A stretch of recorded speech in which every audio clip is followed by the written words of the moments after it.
Step out of the car. Now, he barked, like he was ordering a criminal. This car isn't for people who look like you, unless you just stole it. She stayed silent, eyes unblinking. Don't think a red dress and confidence are enough to fool me, you brown-skinned victim-playing type. She slowly opened her bag, pulled out a gleaming badge, and held it close to his face. I'm the one who will audit your file and end your career before the sun goes down.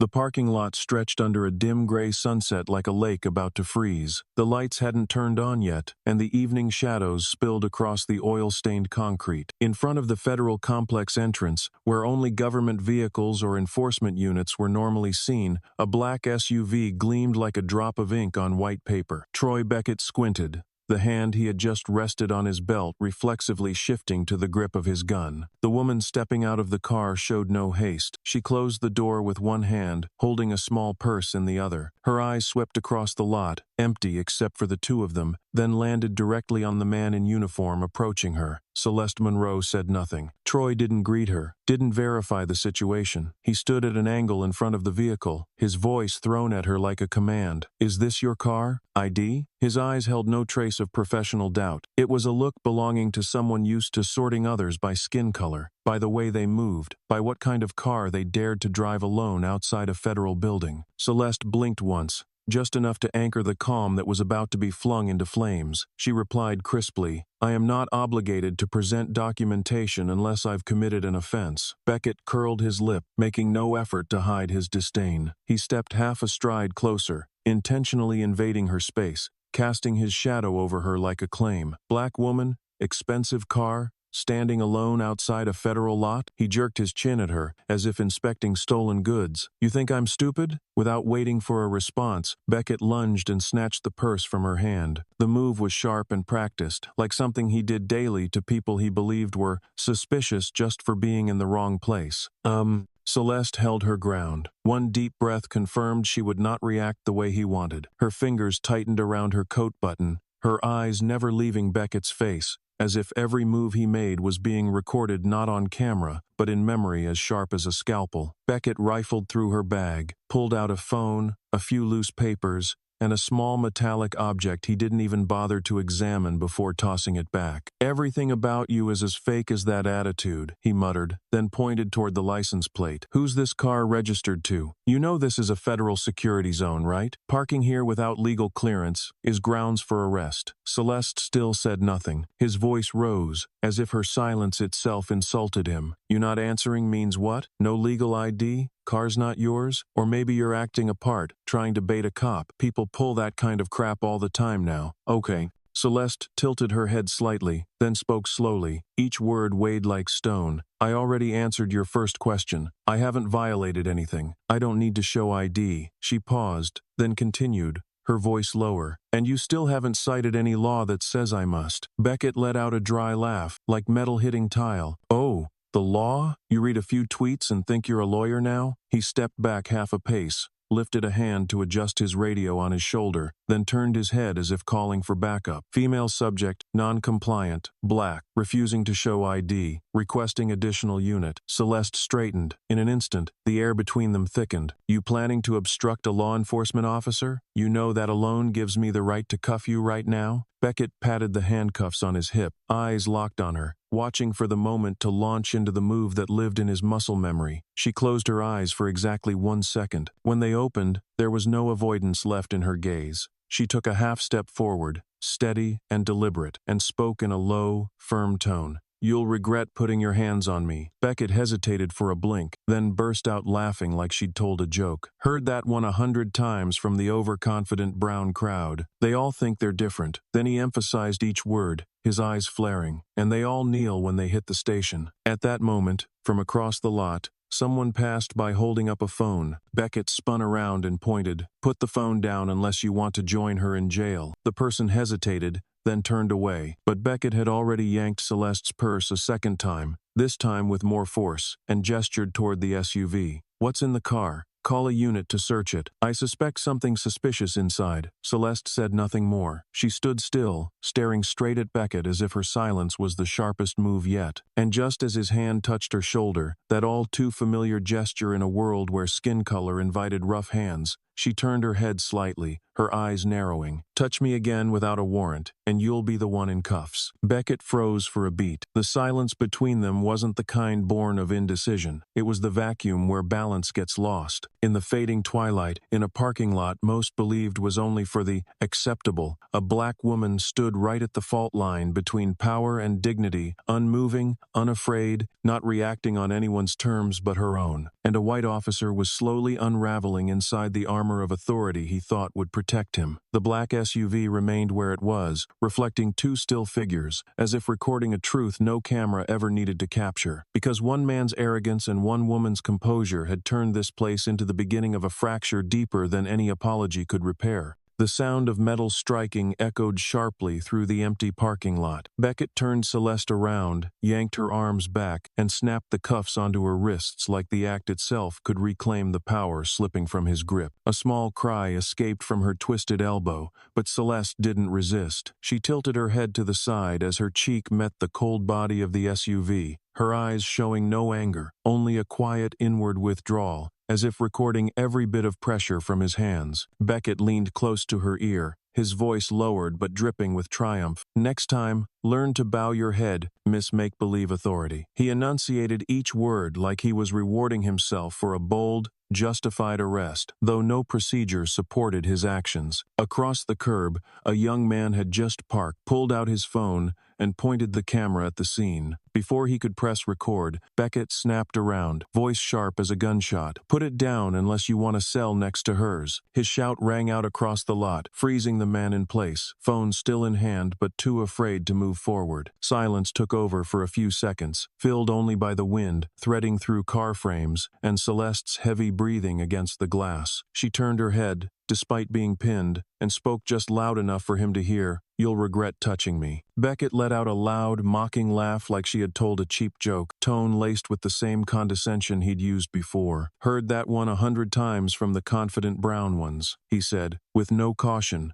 no filter, no thought that his words might echo somewhere beyond this lot. To him, this was just another night, where silencing a woman was routine, and complaints were nothing more than a few lines diluted by false reports in the morning. Beckett pulled Celeste from the SUV and dragged her toward the patrol car parked near the exit. Her cuffed hands stayed behind her back, and Celeste walked in steady, measured steps, saying nothing, not looking at anyone. She only lowered her head slightly, as if anchoring her weight to stay upright. When Beckett opened the back door of the patrol car, he shoved her in without care. Before slamming it shut, he raised his radio and called out, voice loud with excitement, "One subject detained for disorderly conduct, suspected impersonation of a federal employee, resisting lawful command, under control, en route to the station." The door slammed, and the lock clicked hard. Inside the cruiser, Celeste leaned back against the seat, her hands still cuffed, her expression holding a cold, unwavering calm. The patrol lights flickered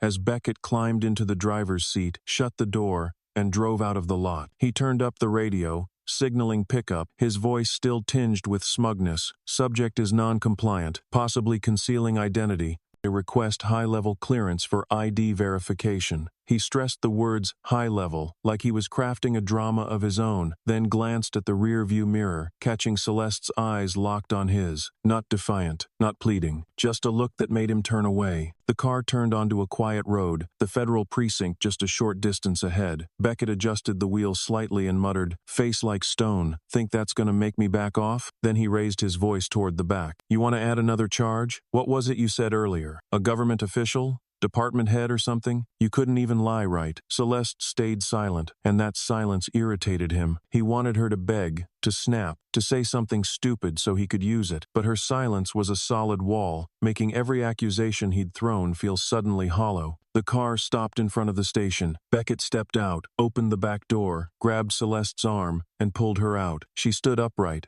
shoulders balanced, refusing to be dragged like a criminal. He made a point to walk her through the most populated area, along the outer corridor, where a few officers were smoking and chatting quietly. One of them frowned at the sight of Celeste, but before he could say anything, Beckett had already pulled her through the side entrance. Past the front desk, Celeste was taken to the holding room. He handed her over to the desk officer, signed the logbook, then walked out. As he passed the glass room, he turned to look back inside, still not fully understanding why the early sense of victory had been slowly replaced by something sour in his chest. She wasn't like the others. She didn't tremble, didn't yell, wasn't afraid. The way she looked at him wasn't hateful, it was knowing, and that kind of knowing made him feel smaller, like he had stepped on something far above his rank, and the cuffs on her wrists weren't enough to lower who she really was. Back at his desk, Beckett typed up the initial report. The lines came easily. Subject, non-compliant, displayed deceptive behavior, responded with a hostile attitude and provocative language. He wrote fast, but hesitated at the final line, hand slightly trembling. He deleted, claimed to be a high-ranking officer, and replaced it with, appeared to deliberately present a false federal identity. He didn't know why he made the change. Maybe it was her eyes. Maybe it was some instinct warning him that something bigger was waiting on the other side of her silence. He stood up, handed the report to the duty officer, then glanced at the surveillance monitor. Celeste sat still in the holding room,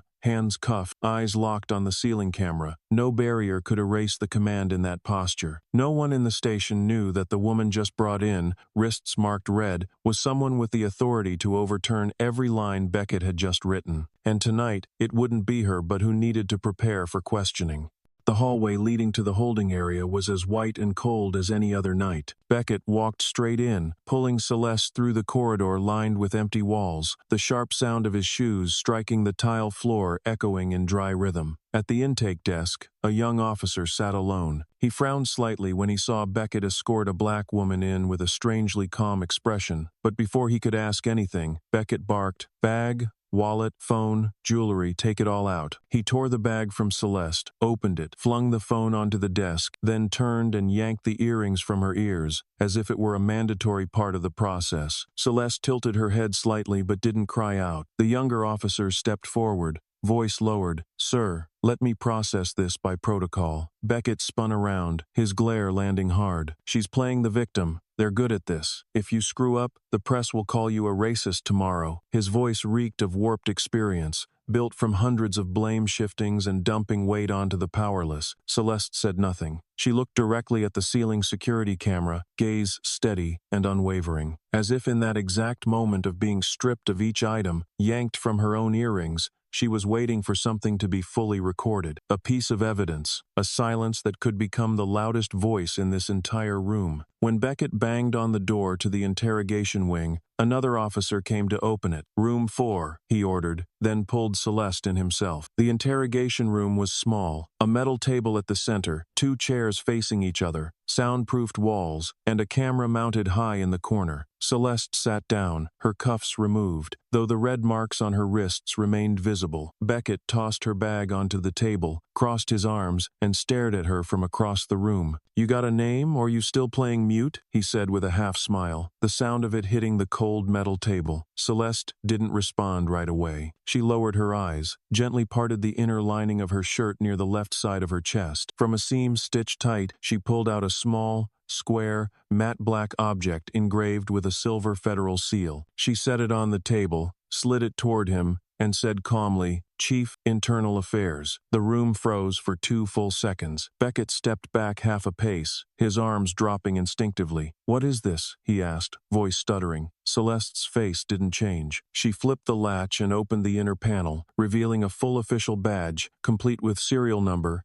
name, and rank. This was no cheap replica. It couldn't be bought online. It was a verified credential, issued internally, reserved for top-level federal clearance, held only by those with real authority in the Internal Affairs Division. Chief, Internal Affairs wasn't just a title. It was a role with jurisdiction over every law enforcement body from local to federal, including Beckett himself and the officers sitting just beyond the wall behind him. Beckett swallowed hard. He tried to stay composed and gave a dry laugh. Nice. Probably $100 online. You're trying to scare me with a fake badge? He spoke like someone clinging to the last shred of reason, hoping this was just a well-produced act that could still be exposed. Celeste didn't answer. She simply pushed the badge a few inches closer, then slowly stood up. Her stance didn't resemble someone who had been arrested, searched, and stripped of personal belongings. It was the posture of someone used to walking into rooms of authority, used to saying things that cost others their positions with a single signature. "Touch me one more time," she said, not loudly, not threateningly, "and your career will no longer exist." For the first time that night, Beckett had nothing to say. The cold metal table and the silent camera mounted in the corner became witnesses to a reversal so sharp it made the air thicken. He stepped back, eyes darting to the right, as if searching for an exit, but there was none in this room. Not for the man who had just cuffed a senior federal internal affairs officer, not for someone who had humiliated, yanked, insulted, and falsified reports about a woman with the power to launch a direct investigation into him. Celeste retracted the badge without another word. She sat back down, rested her arms on the table, her gaze calm, as if she were the one conducting the session, and Beckett was just a county-level official who'd made a critical mistake. In that moment, Beckett began to understand that what he once thought was being in control was only an illusion built on habit and uniformity. And with the woman sitting across from him, there was no need for shouting, no need for rage. Just one badge placed at the right time was enough to tear through his entire hero narrative. In a space meant to confine violators, for the first time, Beckett realized he was the one being interrogated. And worse, there was no way out of this investigation, because it hadn't started with a charge, it had started with a look that had seen the ending the moment the SUV pulled into the parking lot. The interrogation room door swung open from the outside. A middle-aged officer stepped in, professional in demeanor but unable to hide the unease in his eyes. He glanced quickly at Celeste, then turned to Beckett and said plainly, "Command requests the subject be transferred to the holding area, per standard procedure." Before Beckett could respond, Celeste stood up, but instead of following the hallway, she stopped at the threshold, turned to the officer, and said firmly, "I request to speak with the night shift commander, right now." She didn't raise her voice or repeat herself, but the steel in her tone left both men in silence. The officer looked to Beckett, waiting for some confirmation, but when none came, only a stiff expression, he gave a nod. "Follow me."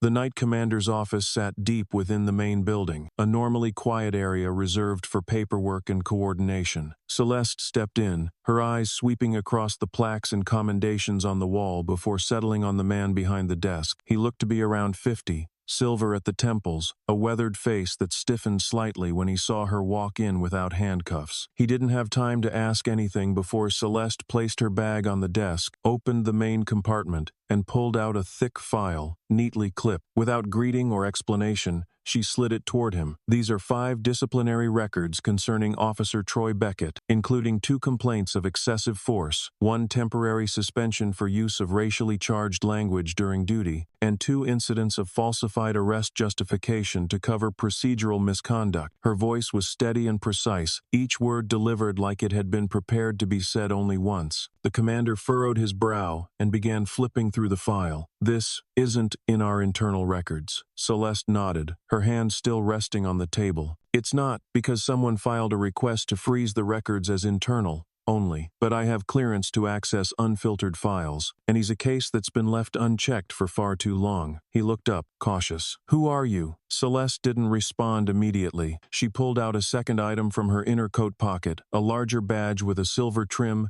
and an embossed federal seal. This time, she didn't set it down. She held it at eye level, close enough for him to see every word. "Chief Inspector, Internal Affairs, Federal Division." The silence that followed wasn't from shock. It was the quiet recognition of a man who had worked in the system long enough to know that once this badge appeared, any defense would be meaningless. The commander exhaled slowly, laid the file on the desk, and tapped a finger gently on its cover. His voice stayed even, but the change in his eyes was clear. "So, I should understand that I'm under review?" Celeste tilted her head slightly. You should understand that I'm the person you were supposed to notify 30 minutes ago, and if I decide that your current handling of this situation is unsatisfactory, then not just Beckett, but the officer in charge of this shift, you will be suspended immediately pending independent investigation. The words she spoke weren't a threat. They were a notification, as if she didn't need to weigh her options. She didn't need to raise her voice, didn't need to repeat her reasoning. One signature was enough to suspend a county-level officer, trigger an emergency investigation, and extract every line of misconduct from internal records that couldn't be erased. I don't need to yell, she said, eyes fixed forward. I just need to sign. The commander leaned slightly back in his chair, eyes still on the badge resting on the desk. For a moment, the whole room seemed frozen between two currents, power that had just flipped the dynamic, perfect timing, and the truth pressing against a system long used to shielding itself. He gave a slight nod, no defensiveness in his tone,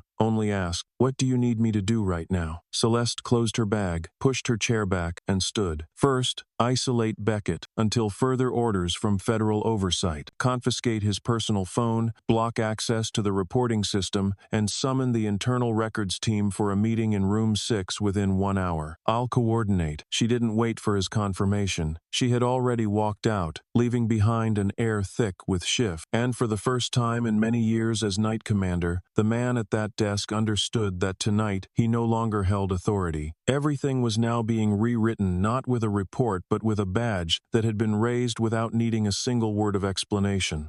Beckett was ordered to cease all active duties and was brought to a private meeting room on the 2nd floor, a space rarely visited by lower-ranking staff. The room wasn't large, but it was discreet, thick wooden paneling, and a full-length one-way mirror stretching across the right wall. As he stepped in, the difference in atmosphere made him pause. There was no desk, no paperwork. Only 4 people were seated, all silent. At the head of the table sat Celeste Monroe, her gaze calm, as if she had been there for hours. Next to her was an older man in a gray suit, the state inspector, with authority to oversee federal investigations in cases of potential conflict of interest. On the other side were 2 plainclothes investigators, 1 man, 1 woman, both unintroduced, but their eyes never wavered when Beckett entered. He hadn't sat down yet when he spoke loudly. I was set up. His tone was blunt, rushed, and trying to seize control. You see a cop doing his job, and you make up stories to smear him. Using skin color to attack cops is the new trend now, right? What? She planned it in advance. Red dress, fancy car, just waiting for me to show up and arrest her? No one in the room reacted. No one interrupted. He continued, voice louder. I know how this goes. The media cuts it up. She gets on air crying about being disrespected as a black woman, and then all the activist groups pile on the cops. I'm not the first. I've seen this 100 times. The woman to Celeste's right tilted her head and turned a page in the folder in front of her. She didn't look at Beckett,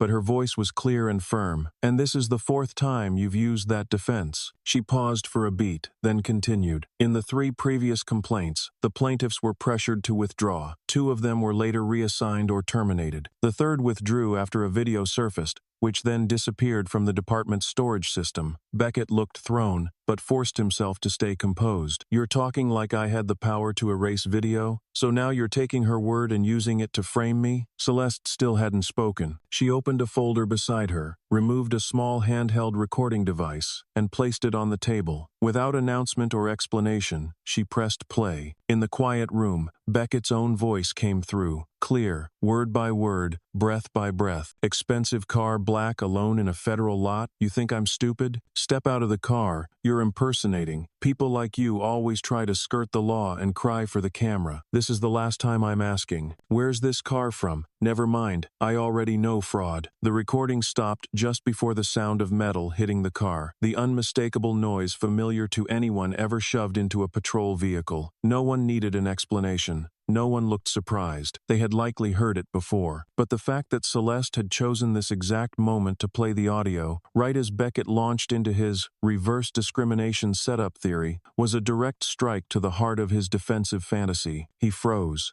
Not because of the recording, but because it was sinking in this time. Unlike the others, no one in the room was here to cover for him. No supervisor stepped in to defend him. No shift commander offering, maybe it was a misunderstanding. No colleague making a half-joking comment. Another race drama. Let's cut Beckett some slack. This time, there was only Celeste's unwavering gaze fixed on him, not angry, not contemptuous, but with the finality of someone who had decided not to let it go. Beckett turned to the man in the gray suit. I have the right to legal counsel. This is a blatant gag setup. The state representative didn't flinch. He sat still, hands interlocked, and answered evenly. You're not under arrest, but you are under investigation by the Federal Internal Affairs Division. And this is not a hearing. This is a temporary internal verification procedure. Beckett pulled his hands from the table and stood, his arms tensing, as if ready to protest through posture alone. But he didn't act further, because for the first time in his life, he might have felt what those he had handcuffed had known too well, being cornered not by violence, but by a system when it finally works as it should. Celeste still hadn't spoken. She calmly folded the folder, glancing toward the one-way mirror where others were watching the session Beckett hadn't realized was being observed. Among them were a representative from the Civilian Review Office, an internal communications officer, and a special legal advisor. She didn't need to tell him that every word spoken today was being recorded from multiple sources. She only had one task left. She opened the tablet on the table, converted the audio into a report file, and signed it with a digital fingerprint. When the words, "Confirmed, federal evidence filed," appeared on the screen, Beckett knew the game had slipped entirely out of his hands. Celeste stood, looked him in the eye for the first time that session, and said, I'm not here to argue with you. I'm here to prove you no longer get to argue at all. The words landed, then silence followed. The room lights stayed on, unchanged, but for Beckett, every exit was now sealed not by locks, but by truth, and this time, he couldn't talk his way around it. Less than 2 hours after the closed-door meeting, while Beckett was still being held in the administrative wing, a slow-burning fire had already started to spread across social media platforms. It began with a Reddit post, a 40-second video clip showing Beckett yanking Celeste's bag, throwing out venomous words, then cuffing her in front of the SUV captured by someone's phone. No caption, no commentary. The clip spoke for itself, and that, more than 1,000 angry tweets, made it viral. The post was titled, Federal Cop Abusing Power Again? Watch and judge for yourself. Within 10 minutes, it had been reshared thousands of times, reposted to TikTok, clipped and remixed with music overlays, subtitles, and zoom-ins on Beckett's face. The hashtag number wrongfully cuffed began to surface and climbed into the trending ranks within 2 hours. One version of the video included bold text running across the screen, luxury car, black woman, handcuffed. What year is this again? In the clip, Beckett's face was fully visible, unblurred. His confident look as he closed in on Celeste, the smug grin when he said, You think I'm stupid? And the forceful motion as he ripped the bag from her hands. What haunted viewers more was the contrast. A white officer in uniform shouting, and a black woman in professional clothing, not yelling, not resisting, just holding his gaze silent, composed. That contrast made thousands feel they'd witnessed something far beyond a routine stop. It no longer felt like an isolated incident, but a symbol of an entire system being weighed. A well-known Twitter user who specializes in analyzing police misconduct cases reposted the clip with the comment, not the first time, and I'd bet it won't be the last unless someone speaks up. But what pushed the story further didn't come from social media alone. In the comments, someone wrote, Wait, she looks familiar. Isn't she the one who led the investigation into last year's state police scandal? Attached was a screenshot from an old news report, Celeste Monroe,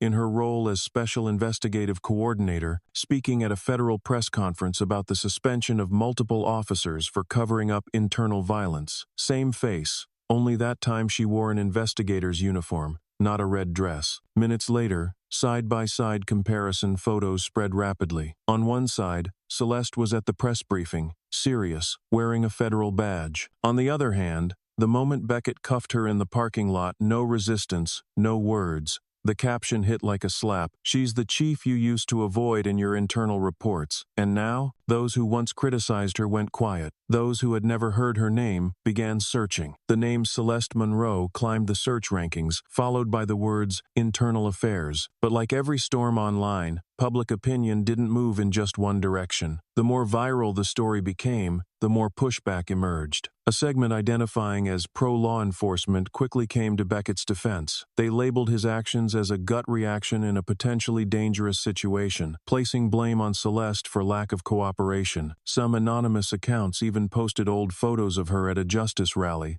asking, "Is this the type who always tries to turn everything into a race issue?" But the harder they tried to defend him, the more others began digging. Independent reporters started reviewing complaint records tied to Beckett. An investigative blog released a summary of internal documents showing his involvement in 3 warrantless arrests, 2 accusations of abuse of authority, and 1 case involving coercing a witness to sign a statement. All had been temporarily filed, never made public until now. The public was divided, but not chaotic. Influential voices began to weigh in. A former federal judge wrote on Facebook, "When the person responsible for internal investigations is handcuffed in a parking lot because of her skin color and confidence, we need to revisit the definition of order." A well-known civil rights attorney shared the video, adding, "I've faced her in hearings. Trust me, if she's quiet, it's not because she's weak. It's because she's waiting to strike at the right moment." Social media didn't end the story, but it did something the legal system often fails to do. In time, it triggered a collective sense of justice, and once that feeling is challenged in public, nothing can return to how it was. Celeste didn't need to speak. The video, the images, files, the analyses, the commentary, they had already formed a network of resistance, and this time, no one could shred the report, bury the file, or say, "We're reviewing it," and let it fade away again. The third-floor internal conference room, usually reserved for morning briefings, had its schedule abruptly changed today. All the blinds were drawn, and the digital board at the end of the room displayed the topic: Crisis Handling Review, Media Impact and Rapid Response Protocols. Everyone present wore plain clothes, but their real uniforms were in their eyes, posture, and presence. This wasn't a meeting to reach consensus. It was where every excuse would be placed on the table, and anyone unsteady would be the first to fall. Beckett walked in with his usual stride, chest out, hands in pockets, gaze sweeping like someone checking head count. He knew what was happening, but still believed in what had saved him before. The system would close ranks, colleagues would stay silent, everything would settle if he kept calm, redirected public focus, and waited out the storm. He greeted a few familiar faces, shook hands with a senior officer, nodded at the head of legal, and sat at the corner of the table where the so-called insiders usually sat. Still wearing that familiar confidence, Beckett leaned toward the person next to him and whispered, "She's just staging a moment. I'm the one who keeps the streets clean. That's what counts." The room slowly filled. The last to enter was none other than Celeste Monroe. No one introduced her. No one needed to say, "Welcome, Chief of Internal Affairs." But when she stepped through the doorway, the room paused for half a second. A man seated at the far end, a former mid-level commander, instinctively stood, placed a hand over his chest, and gave a formal nod. The atmosphere dropped, not from command, but from the gravity of her presence. Those who once questioned the video, who had wondered whether Celeste was seeking attention, now kept their eyes on the table in silence. Celeste's expression didn't change. She pulled out her chair, placed a file on the table, and looked directly at Beckett. He tried to hold his composure. "I'm the one who keeps the streets clean," he said, voice steady but clear. "I'm not some pawn in a morality play staged for media applause." A few heads turned, a few brows furrowed, not out of anger, but out of the quiet recognition that the play Beckett referred to wasn't staged by anyone. It was the natural consequence of a chain of unchecked behavior. Celeste didn't respond immediately. She opened the file to her right, pulled out a federal document stamped in red and signed. No dramatics, no raised tone. She calmly slid the paper across the table toward him and said, as if stating a meeting agenda, "You no longer hold the keys to the house. You're being locked out." Beckett looked down. The bolded words read, 80-day suspension, federal level review, authority transferred to internal affairs. He scoffed and reached to fold the page, but Celeste kept one hand gently on the corner. "And if I sign the second one, you won't just lose your badge. You'll lose all federal authority to act in uniform." Beckett's eyes shifted. For the first time in the meeting, he didn't respond right away. He looked around. No one nodded in his direction. No one spoke up to say, "Let's wait for further verification." No one reached for a phone to report upward like they had in the past. Instead, the head of the legal team, once one of his closest allies, was staring silently at the copy of the report in his hands. Another person opened a laptop and began typing a live update into the rapid response system. Every action felt like a brick laid atop the grave of the reputation Beckett had built on tricks and appearances. Celeste sat upright, no longer glancing at documents. She looked him directly in the eye, and this time her expression wasn't cold. It carried a kind of quiet sympathy. "You think this is about you, but it's about everyone you thought didn't matter. I'm not here to lecture you. I'm here to remove the misplaced badges of loyalty this system kept pinning to the wrong shoulders. Her voice wasn't loud, but in Beckett's ears, it landed like blades, severing the last threads of allegiance he had left in the room. He clenched his fists, as if searching for the familiar feeling of patrol gloves, of restoring order on the streets, of commanding with a firm voice. But now his hands were empty, and no one in the room saw him as a guardian of order anymore. Every look aimed at him now was the kind reserved for a leak in the system, a leak ignored for too long, and no longer patchable with an apology. When Celeste rose from her chair, the room remained silent. No applause, no raised eyebrows, but everyone knew a turning point had come. And this time, the person rewriting the narrative wasn't the one who used to carry the cuffs, but the one who had once worn them and was now standing tall. The federal building lit up early, not for a criminal trial, but for a public internal hearing, a rare event in the history of law enforcement. Across the main entrance, an electronic banner displayed the words, "Federal Hearing, Open to Public Media." The courtroom wasn't large, but had been outfitted with broadcast, standard cameras, and audio systems. Audience seating was limited, most of the space occupied by cameras, reporters, civil rights representatives, and scholars specializing in racial dynamics within policing. The 5-member hearing panel sat in a straight line, with the chair in the center a white woman known for leading personnel reforms in New Jersey. She didn't offer much of an introduction, just a concise announcement. Given the nature of this case involving allegations of discrimination, abuse of power, and positional coercion, we've chosen to broadcast this hearing in the interest of transparency, allowing the public to watch and form their own judgment. With that, 3 large screens lit up, streaming the session live to authorized platforms. Beckett sat across from Celeste, trying to maintain composure, though his spine no longer held the stiffness it had days before. He wasn't in uniform, just a white dress shirt and dark tie,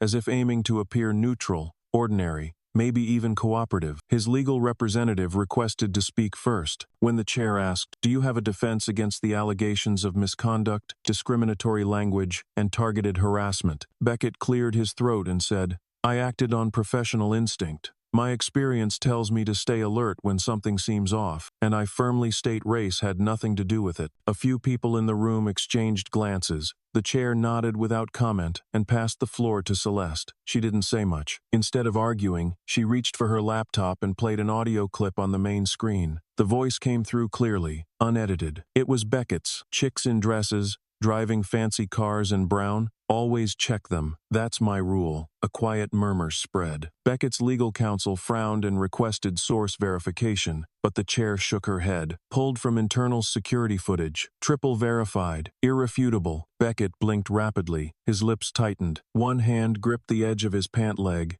the other pressed flat against the table. No one asked him to elaborate. No one needed to. The contrast between what he said publicly and what he said when unobserved was enough. Celeste finally spoke, her voice steady, her eyes not on Beckett but directed toward the entire panel. "I'm not here to defeat anyone. I'm here to show you when someone lies openly about why they act, but can't control what they say when no one's watching. The issue isn't with surveillance systems, it's with the system of people." She paused for a few seconds, then turned to Beckett and said softly, "You exposed yourself. I'm just holding the mirror." No one clapped, but the entire courtroom fell completely silent. The statement was recorded and immediately spread across the live stream. The clip was trimmed, captioned, and reposted on Twitter, Instagram, and TikTok. Within 24 hours, the video titled, "I'm Just Holding the Mirror," had over 9 million views, becoming a topic of analysis for media experts, sociology professors, and lawmakers alike. People didn't watch just to find out who Beckett was. They watched to reflect on how the system allowed people like him to exist, and how a black woman, without raising her voice or striking back, could make an entire room stop and face a truth that could no longer be denied. The hearing ended, but its ripple effect had only just begun. And from that moment on,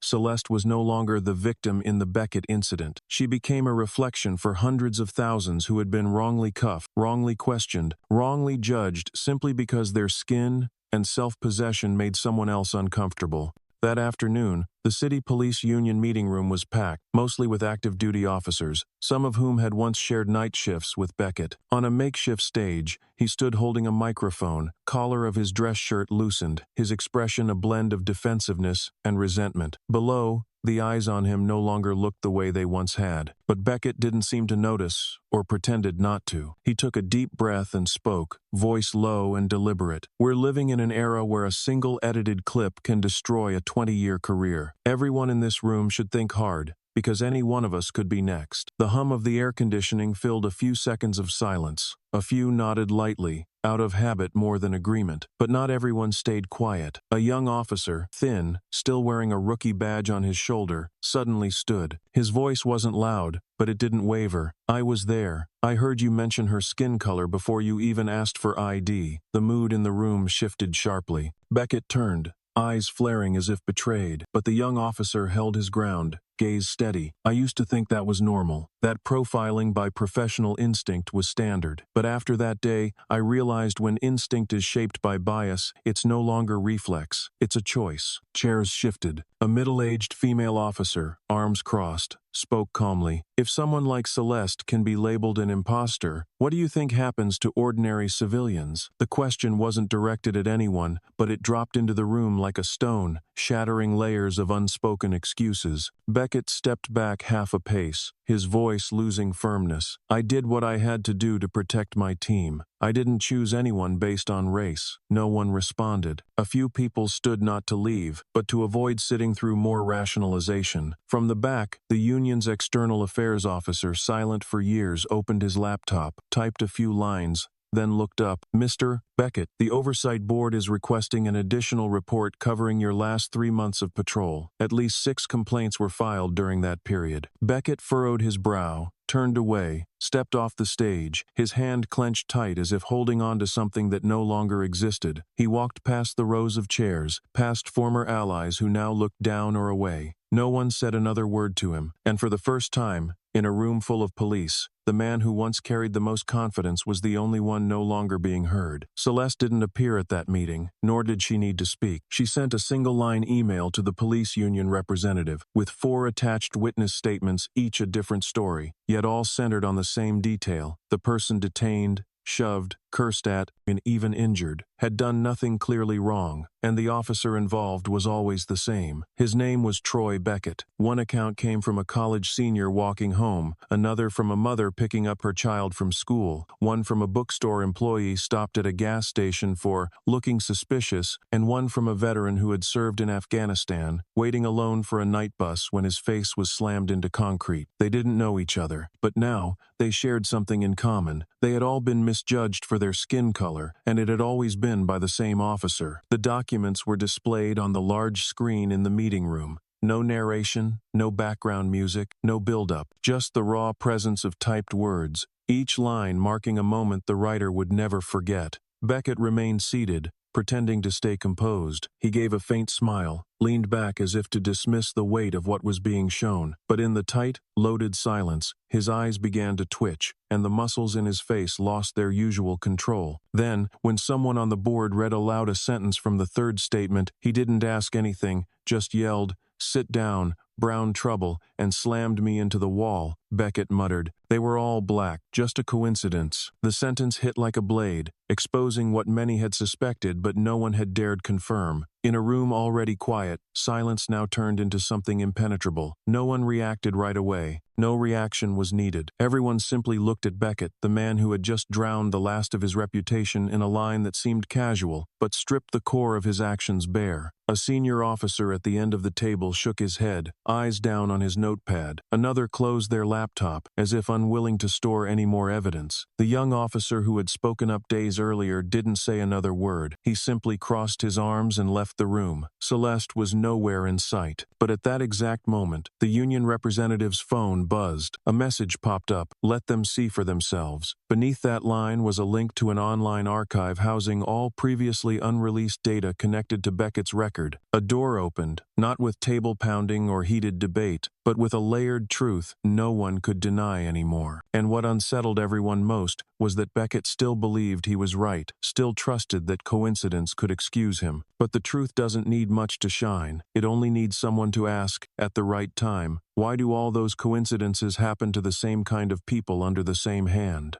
After the hearing and the remark, "They were all black, just a coincidence," the internet ignited. The hashtag number Beckett files spread, this time not just about Celeste or the handcuff video. It became a place where buried memories resurfaced, where people who had crossed paths with him started to speak. A young black woman, now a senior majoring in sociology, reposted an old photo taken at a public library when she was 15. In the image, she's crying, her backpack flipped open on the floor, books scattered, and behind her stands Beckett, arms crossed. She wrote, "He pulled me out of the library once because he thought I stole a book. When I told him I had a library card, he laughed and said, 'Trash doesn't get to read.' I still remember the smell of that old tile floor." The post needed no commentary. Within hours, tens of thousands of shares followed, most telling similar stories. Different people, same image of Beckett, that suspicious glare, that barking tone, that way of declaring guilt before even knowing the truth. A middle-aged black man posted a voice clip recorded from a fast food security camera. In it, a child's voice asks, "Excuse me, sir, what time is it?" Followed by Beckett shouting, "Shut up, you little punk. Take one more step and I'll shoot." The caption read simply, "That was my son. He was 12. That was Beckett." And that's how a hoodie became a reason to aim a gun at a child's face. Hundreds of comments poured in, some sharing similar encounters, others offering support, even some retired officers admitting they'd heard stories about Beckett but couldn't intervene because he was too well shielded by performance metrics. Social media was no longer just about Celeste. It became a tool to decode a system. Every story told wiped another layer of dust off the bigger picture. And what startled people wasn't how bad Beckett was, but how long he had lasted inside a system that should have purged him early. Users began digging into old cases Beckett had handled, the reports where he claimed resisting arrest, and revisiting surveillance footage that had once seemed routine. Videos once ignored were now rewatched through a sharper lens, the lens of a public that had woken up and learned how to see through excuses. Celeste didn't comment further. She let social media provide the evidence, let the witnesses speak, let victims of abuse turn their private stories into a collective indictment. In the hundreds of accounts shared, there was outrage, pain, and memories that had once been buried, like the time someone was called trouble just for waiting to be picked up after school. And so, Beckett, once a man who believed he was just enforcing the law, became a living symbol of the dirty, unwritten code, the kind that made people of color keep their hands visible, speak softly, and always walk slowly in front of a uniformed officer. No conclusion needed. What surfaced on social media was enough for the public to understand that the issue was no longer about one individual. It was about the entire structure that had protected him all along. And at this point, that wave was only just beginning. Celeste didn't appear in the viral clips, nor did she make any public statements. She quietly kept working, as she always had, only now with a speed and precision that felt almost cold. On her desk were printed posts, audio clips extracted from security cameras, screenshots, old incident reports, and complaints that had never been properly processed. She didn't need to fight back, didn't write a single line to defend herself, didn't try to reclaim her voice amid the flood of information. Every defense had already become redundant because the truth had spoken through people who once seemed like strangers but shared one thing in common. They had all been hurt by a system where Beckett was just one piece. Celeste sent only one document, a dossier nearly 400 pages thick, to the Federal Coordination Office, with a brief note, "I don't need to rebut. I just opened it up for others to see." That document didn't arrive by chance. She arranged each detail in chronological order, cross-checked every video clip, duty logs, analyzed behavior through body language across incidents, and included names of witnesses willing to testify, including some who had once been forced to withdraw complaints. It wasn't retaliation, it was a blueprint of the truth, a portrait that couldn't be denied, built from Beckett's own words, actions, and habits across nearly 15 years in the force. Celeste even attached his past commendations to show how even his achievements carried irregular shadows. Most cited quick response or decisiveness in the face of risks that almost always involved people without clear identification or with darker skin standing in public spaces. An investigative journalist from an independent news outlet who had followed the case from day one read the full dossier and posted a single line on a black background. She didn't strike back. She stripped the cover off. That line stayed pinned at the top of their page for 3 straight days and was shared more than 50,000 times overnight. No one called Celeste angry. No one called her vengeful. People called her the one who unlocked it all, the one who brought unspoken truths into the light. A retired officer commented, "We used to think we were doing right, because we thought police were always right. But then I looked at how Beckett looked at the people he arrested, and I saw the same look you'd see in a hunter's eyes. Now I understand why my silence was the biggest problem." Celeste didn't file any personal complaints. She didn't submit a private lawsuit, didn't demand compensation, and didn't appear on any talk shows despite a flood of invitations from major networks. She worked in silence, followed the proper channels, and let the system confront the very things it once buried. When someone asked why she hadn't spoken out sooner, Celeste simply replied, "Because back then, no one wanted to listen. Now, they're forced to look." The old stories weren't resurfaced out of a passing outrage, but because someone had finally been strong enough to place them side by side to show that they were never isolated incidents, and once you look long enough, you can't keep turning away. You're forced to see, forced to remember, and forced to change. On Monday morning, the announcement from the federal prosecutor's office was posted on its official site and quickly shared across major media outlets. They confirmed the indictment of Troy Beckett on 3 charges: unlawful use of force, making false statements in the line of duty, and systemic violation of civil rights. In the 9-page document signed by the district's lead prosecutor, details were listed clearly from the incident where Beckett handcuffed Celeste Monroe without reading her Miranda rights, to multiple recordings of him using discriminatory language during independent stop. Notably, 3rd charge, civil rights violation, was supported by over 18 prior case files that had been closed due to lack of evidence, now reopened thanks to data gathered from online communities and newly collected witness statements during the independent investigation. The press called it a blow from the very system to a man who thought it would never touch him. Immediately after the indictment was issued, Beckett hired a lawyer. His legal representative was a familiar figure in conservative circles, once known for declaring that police are the last line keeping America from chaos. In a brief press conference, the attorney didn't mention Celeste, but instead attacked the media and social media movements. "My client is a defender of order, not a pawn in a political game about race. If we let emotion drive the law, then justice becomes a slogan." The remarks were carefully crafted, delivered in a sharp tone, emphasizing each word as if aimed directly at public opinion. But outside,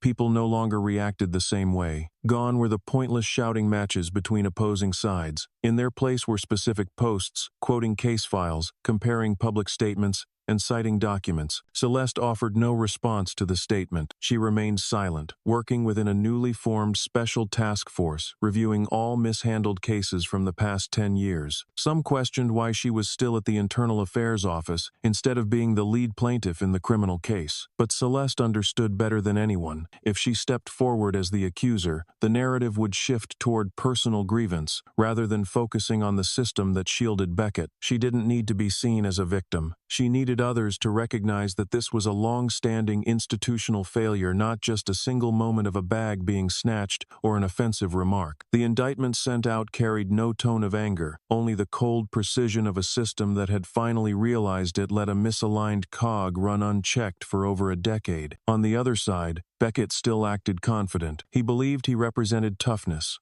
the rational voice among an emotional crowd. But when the subpoena was delivered straight to his home, when the mailbox held a court summons stamped in red, he paused for a beat. In the small kitchen where he used to watch civil lawsuits on television like entertainment, now sat the case file with him at the center, and this time, no one was standing between him and the consequences. No one could quietly erase a complaint for him anymore. The truth could no longer be compressed, because what had once been buried had now become hundreds of voices, hundreds of videos, thousands of people who once stayed silent, now pushing the doors of justice open wider than ever. The case was signed off, and for the first time in his proud career, Troy Beckett wasn't inside the interrogation room. He was the one being called in. At a closed hearing held in a conference room of the Federal Office of Public Oversight, Celeste was invited to speak as the coordinator of the internal review for complaints that had been dismissed under irregular circumstances. The room wasn't tense, but it was thick with a silence that everyone understood didn't stem from respect, but from the weight of a truth slowly being peeled back layer by layer. When one commissioner asked why the Beckett case was only now being prosecuted, Celeste didn't dodge. She looked directly at the questioner, her tone calm but razor-sharp. Justice has no color, but abuse of power always leaves a trace. Give it enough time and enough people willing to look, and you'll see. No one pushed back, and no one smirked. In that room,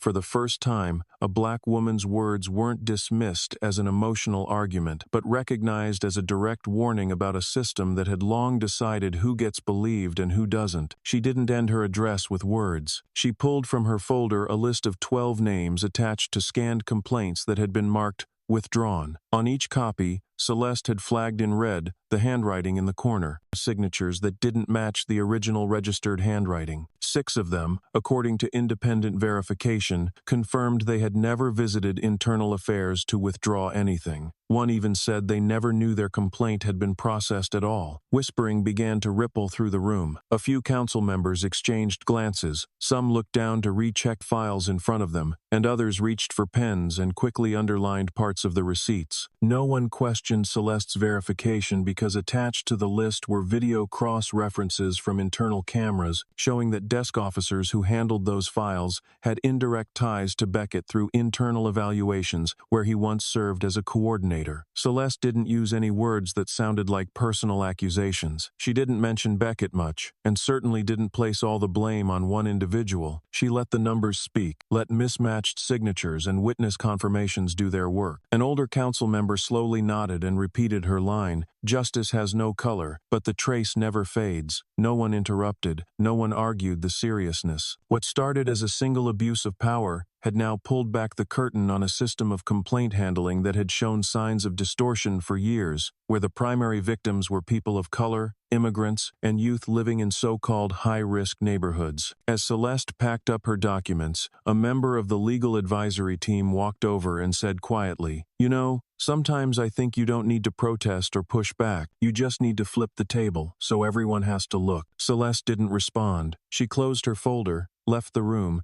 and walked down the long hallway to the parking lot where she'd once been forced up against a car, her arms twisted behind her. The summer wind brushed over her shoulders, the sound of traffic echoed faintly in the distance, but this time, no one stood in her way. And behind the meeting room door, a system that had long believed itself immune to accountability, was now rewriting its own procedures, this time in handwriting that couldn't look away. A string of internal emails leaked overnight through the regional police headquarters into chaos. The press quickly got access to the content, and within hours, a full chain of emails from an address labeled Deputy CMDR D. Keene spread across social media platforms. Many paused when they read a chilling line buried in the thread. "As long as black folks still fear the cops, the city stays calm." The sentence wasn't framed as a warning or critique. It sat at the end of a back and forth between Keene and Beckett, discussing how to efficiently shut down complaints from majority black neighborhoods. The tone was smug and cold, unapologetic and unfiltered. It was written by someone who believed power would always shield him. Keene, a former mid-level commander in charge of reviewing internal files before forwarding them to federal offices, had long been rumored to be Beckett's silent shield, part of a quiet network protecting officers who crossed lines. But no proof existed until a systems technician uncovered a security flaw in the old email servers. The tech reported it internally and was ignored, so they extracted the data and sent it to the independent investigation team. Among the emails were directives from Keene on rewriting interrogation logs,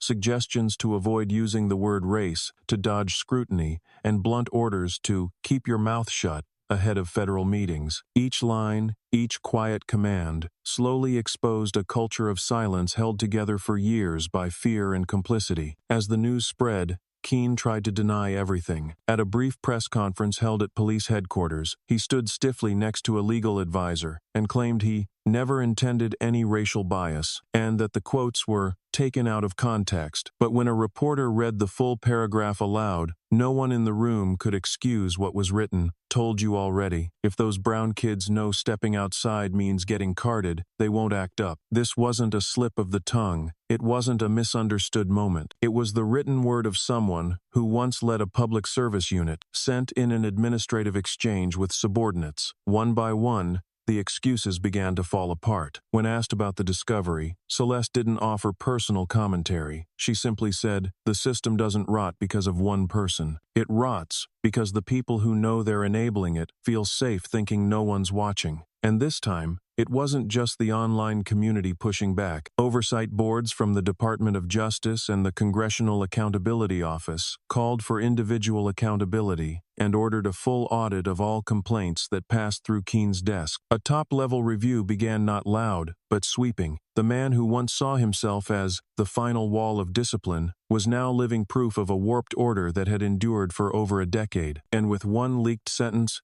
countless old doors began swinging open, not to argue who was right, but to reveal who had chosen to stay silent. Celeste didn't react loudly after the email leak. She didn't hold a press conference, didn't respond to the media with dramatic declarations. Instead, she simply attached Keene's email in an internal memo, with one stark, cold-cutting sentence: "Fear and peace are not the same." That line was sent to 32 recipients, state inspectors, the federal investigation team, and various civil rights agencies. No further explanation, no need to spell out intentions. The message was like a match tossed onto a pile of dry paper, something everyone had long suspected was there, but no one had dared to set alight. Less than 48 hours later, the state's Internal Affairs Division officially launched a broad investigation, expanding beyond the Beckett case. Recovered digital data from legacy servers revealed that it wasn't just one person involved. A small group of officers, including 3 who had served as internal policy advisors, had been unlawfully sharing internal population data over a 4-year period. The stated purpose was unclear, but early findings showed the files were used to flag individuals as potential risks, a vague definition built around markers like uncommon names, predominantly black neighborhoods, unstable financial records, or unusual movement patterns. Celeste pointed to the list and said, "There's no criterion here for behavior, no criterion for evidence, only ethnicity and phonetics." Oh, these records, stored in a hidden directory labeled pre-risk profiles, revealed an illegal classification system based on race, maintained by officers with high-level access. The threat wasn't in the technology itself, but in the boldness of its use. Internal emails were unencrypted.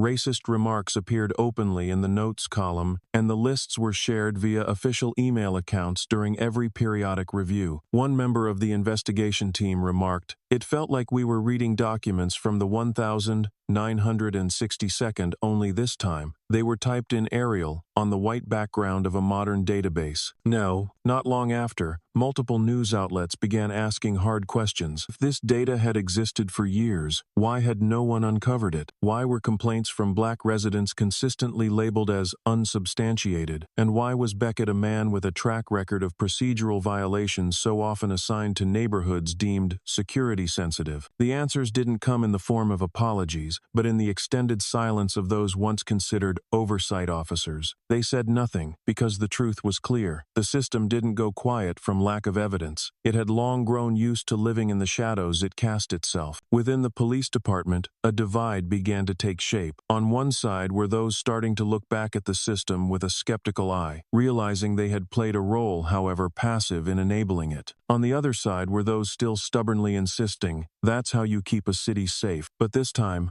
Celeste didn't need to argue. She simply opened each door, leaving it to anyone with a conscience to step through and choose where they stood. And the investigation, which had started with a single contemptuous sentence in an email, had now become a sweeping tide reaching deep into the foundation, where each person would have to answer not just for what they did, but for the silence they once believed was harmless.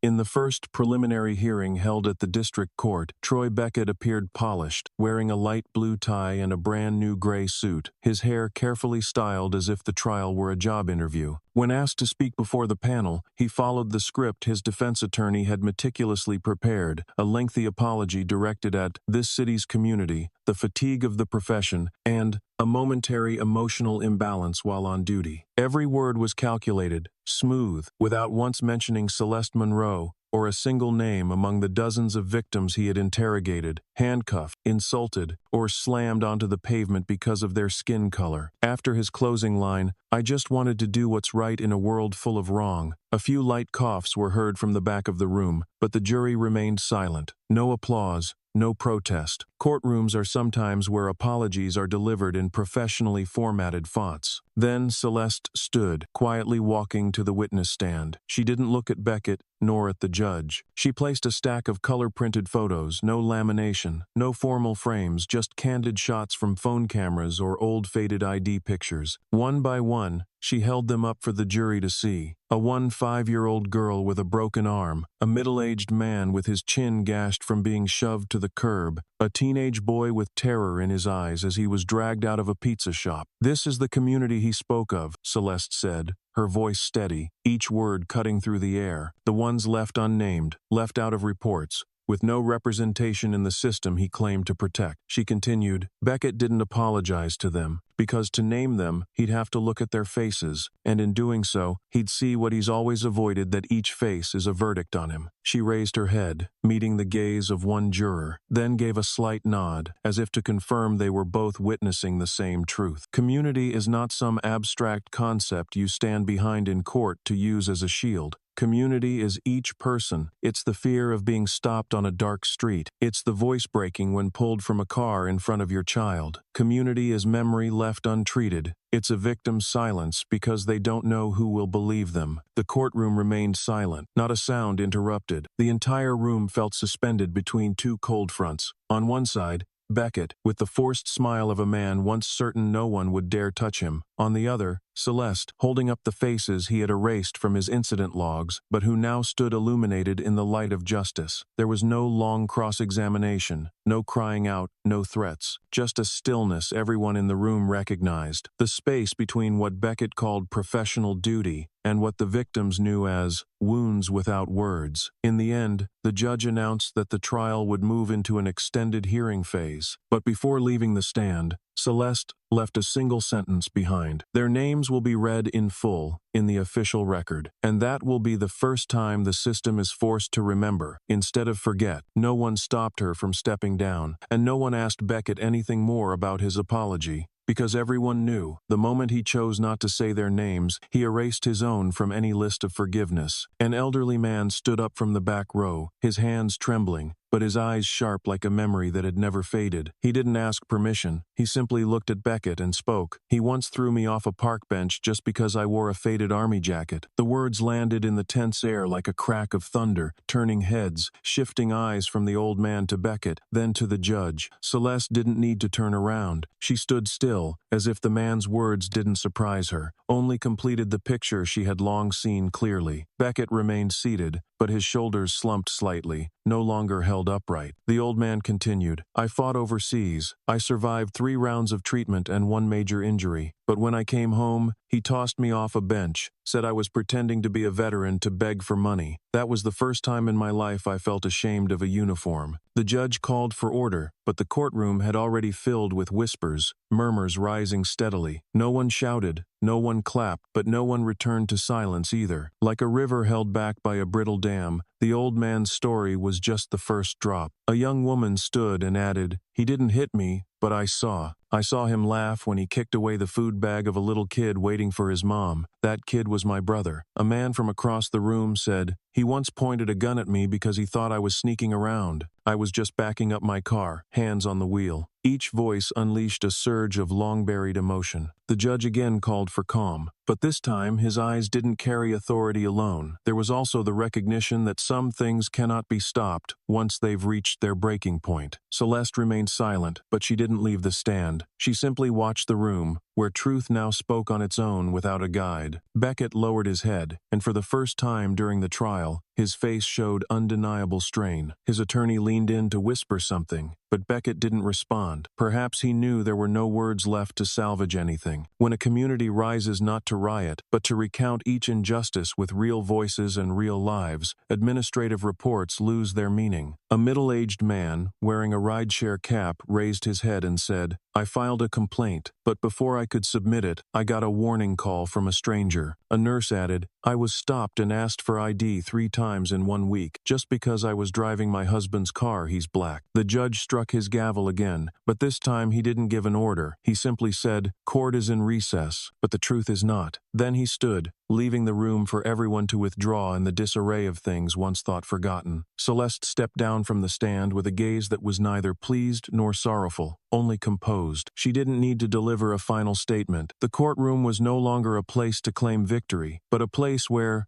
one by one, people stepped out from the shadows of silence. The old veteran was helped out of the room, and he turned back, nodding slowly to Celeste in a gesture of thanks that needed no words. She returned the gesture with a calm glance, and even though the hallway ahead was crowded, footsteps rang out clearly, like the way justice, sometimes, doesn't need a gunshot, just the truth spoken aloud in a human voice. After the trial, while people were still gathered talking in the hallway, Troy Beckett chose to leave the courthouse through the back exit. He walked alone, cap pulled low, speaking to no one, looking at no one. But a security camera from a nearby convenience store caught the moment he thought he had escaped all eyes. Inside his car, Beckett slammed the door, locked it, then suddenly pounded the steering wheel so hard the horn let out a short blast. He screamed like someone unhinged, "It's all that bitch's fault." The words came out with a guttural snarl, not just angry but bitter to the bone. He didn't say her name, but no one mistook who he meant. Everything, the suspension, the lawsuit, the public outrage, even the glances from his colleagues, had begun with one woman he dismissed from the very first parking lot. The clip was only 9 seconds long, unedited, with no subtitles and no excuses,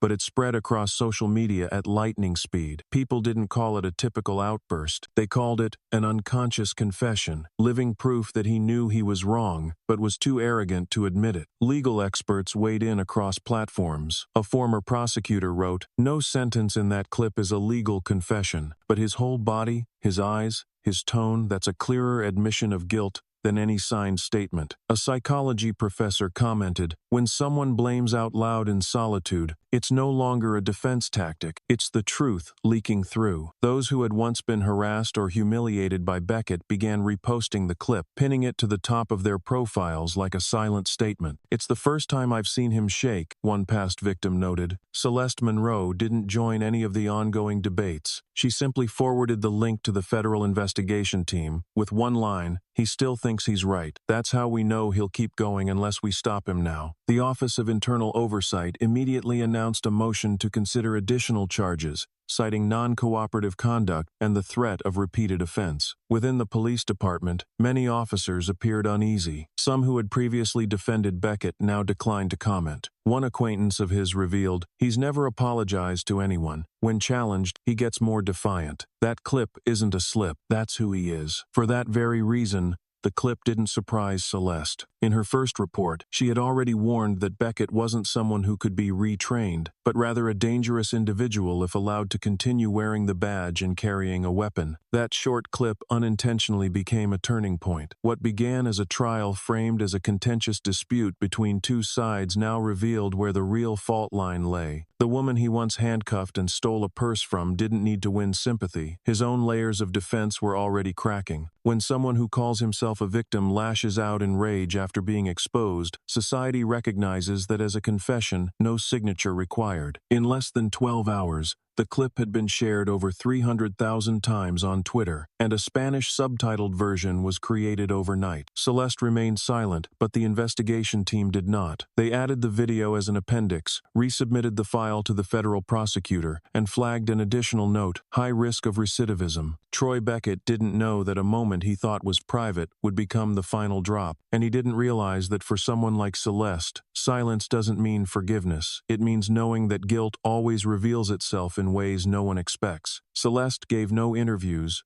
made no panel appearances, and never spoke in front of media cameras. While local news stations replayed the clip of Beckett shouting in his car, and social media boiled with debate, blame, and defense, Celeste sent a short paragraph through the Internal Affairs Office email. No caption, no listed recipient. The line read like a quiet but deep strike. "I'm not the reason. I'm just the last one strong enough to push back." No one mistook what it meant. She didn't need to prove she was right, nor paint herself as a victim. What made those words haunting was their simplicity, carrying a depth of calm that caught people off guard. Readers went back and read it again, and that very quietness made it spread faster than any thousand-word speech. Within hours, Celeste's quote had become a viral meme across major platforms. Black background, white text, and her stern face from the hearing, no smile, no trace of anger. A digital billboard in the city's main square rotated the quote between news headlines, drawing hundreds to pause and read. Activists printed the line on thousands of flyers and posted them on street poles, bookstores, cafes, and public spaces. Student groups began using it as a motto in internal forums, adopting it as a declaration for a new generation, a generation that doesn't submit, doesn't destroy, but stands firm until there's no more room to look away. One Twitter user wrote, "I used to think resistance meant yelling. Turns out, sometimes it's a sentence quiet enough that everyone has to really listen."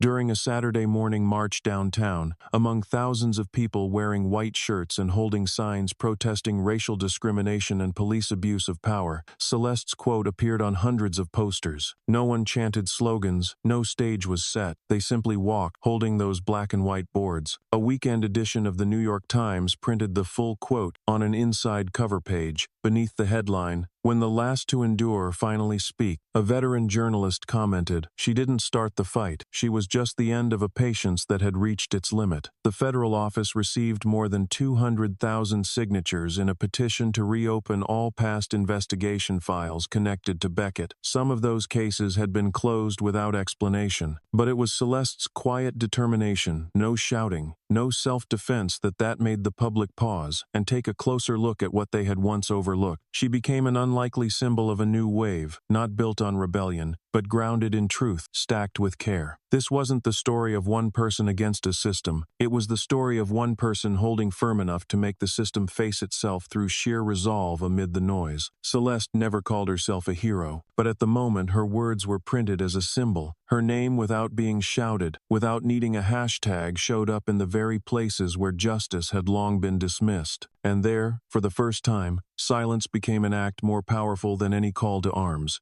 Under the cold white lights of the courtroom, the air felt frozen. The room was packed, yet completely silent. No one moved. No one reached for a phone. No coughs. No chairs shifting. Every eye focused on a single point, the judge's hand slowly turning the pages of the verdict. These motions didn't feel bureaucratic. They resembled a ritual carried out with extreme precision. Each sheet of paper was like a slab of stone being set down to bury an era that should never have existed. Troy Beckett sat motionless in the defendant's chair, his hands resting on his knees, his back collapsed, as if the gravity of the sentence had crushed the spine that once stood straight like a blade in the street. There was no trace left of the man who once walked among colleagues with a shining badge on his chest, who once spoke to the public about the law with a voice full of authority. Now, Beckett sat there like a husk being stripped layer by layer, revealing a barren core beneath, and all eyes turned to him not with fear or respect, but with the opposite. The judge's voice came slow and steady, like a machine programmed to exclude emotion. Each word landed like a hammer striking hot metal. Troy Beckett was permanently dismissed from the police force. His service records were fully revoked. He lost all access to both federal and local data systems. For 15 years, he would be barred from working in any field related to public service, law, or social order. His name was removed from the honor roll, placed with a glaring red note, "Severe violation of professional ethics and civil rights." The courtroom stayed silent, but it was not the silence of apathy. It was the silence of anger that had been held back for too long and no longer needed to explode, because the one who controlled the pressure had just been expelled from the system. The judge closed the verdict and held her gaze on Beckett for a few seconds. She asked in a proper tone, neither cold nor soft, "Do you have anything you'd like to say before we close this case?" The question rang out like a final chance given to a man in free fall, but Beckett didn't react. His eyes were fixed on the floor, where his once expensive shoes used to walk as if he owned every corner. His hand trembled slightly, but his face struggled to maintain a blank mask, as if trying to hold onto the last shred of a familiar identity that had already dissolved. No words came, no final performance, no defense, no sarcasm, no mocking smile once used to sneer at others. For the first time, Beckett kept silent, and the strange thing was, no one had to make him. He understood it himself. Not a single word could wash away the truth. Celeste sat in the front row,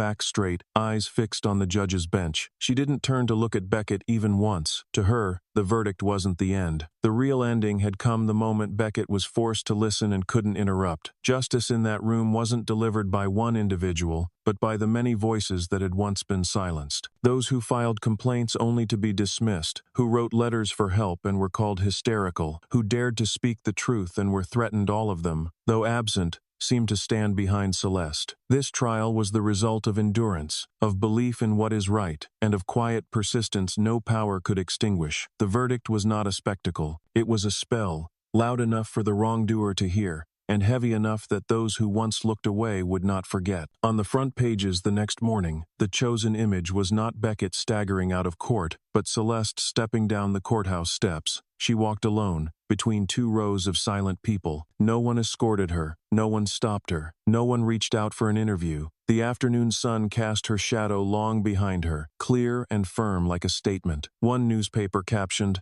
"The woman did not end with anger. She ended with a resolve that made others step back." Young officers in the force, for the first time, publicly thanked Celeste through official channels, not because Beckett was punished, but because of her. They realized what no training manual had taught. True power does not lie in the badge, but in how one holds it without turning it into fear for others, but trust. That spell justice did not appear in documents, did not lie in chance, and did not require a stage. It existed in Beckett's silence, in the judge's unwavering voice, reading the verdict, in Celeste's steady stride, and in the eyes of those who once lived in fear but now had learned to name what was wrong. Celeste walked slowly through the courthouse corridor, dim lights, glass walls. Outside, reporters crowded, shouting her name, flashes clicking, but Celeste did not turn back. A side door opened, without announcement, only the sound of her aide's footsteps beside her. No one spoke, no one needed to. They walked in step, as if they had agreed on a language of their own. That silence, at this moment, was the strongest, truest, and most necessary response. When the door closed, the wind rushed in, colder than the air inside, but Celeste did not flinch. She kept walking, head high, one hand holding a stack of court documents, the other gripping a faded internal affairs badge, a worn object that seemed to glow in the gray afternoon light, as if declaring, "The one who holds it no longer needs a loud voice to be believed." A photographer, standing across from the crowd of reporters, apart and silent, clicked his shutter. He didn't call her name, didn't push forward, simply captured the moment when light from the door reflected off the badge Celeste held. No face, no expression, just a hand gripping the symbol of justice. That photo was chosen as the cover for several major newspapers, with a single line, "When justice doesn't need the spotlight to be heard." Celeste didn't smile in any photo taken that day. She gave no speech, offered no thanks, accepted no honors. To her, what she had done wasn't heroic, it was necessary. In the elevator descending to the basement, her assistant whispered, "The press is waiting for your statement." Celeste didn't turn, only replied calmly, "We already spoke," in every way that mattered. That answer didn't need a follow-up. Her calm presence after all the accusations and outrage was the final statement Celeste chose to make to society. The familiar SUV was parked in the basement. No one opened the door for her. Celeste opened the passenger door herself, placed the stack of documents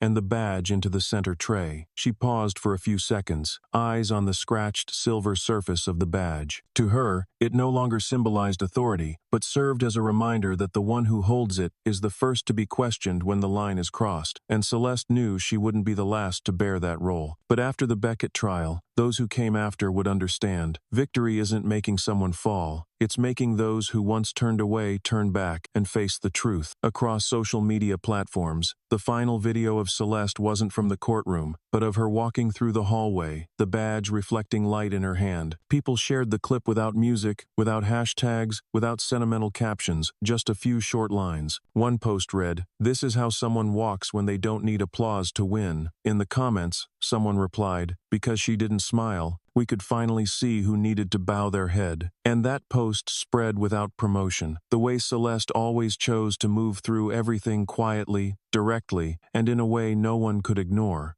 Beneath the plain concrete roof of the training center, the afternoon lecture hall had no stage lights, no microphones, no formal emblems of an official training session, yet the air inside felt dense, as if everyone were attending a ceremony. Celeste stood before more than 30 final-year police cadets, not on a platform, not holding notes, not using slides. She stood at their level, arms relaxed at her sides, eyes sweeping the room without singling anyone out. On the whiteboard behind her, a handwritten title in blue marker read, "Managing Power in Blind Spots." No one whispered, no phones shifted, and every pen stopped moving when Celeste began to speak. Her voice was steady and low, not silencing the room by force but making everyone instinctively listen. She didn't introduce herself, didn't mention rank or title. She simply began with a story not in the first person. No names, no details to reveal it was her own. A woman was wrongly handcuffed while stepping out of her car, she said, voice neither rising nor falling, as if describing an event in another world. She didn't scream,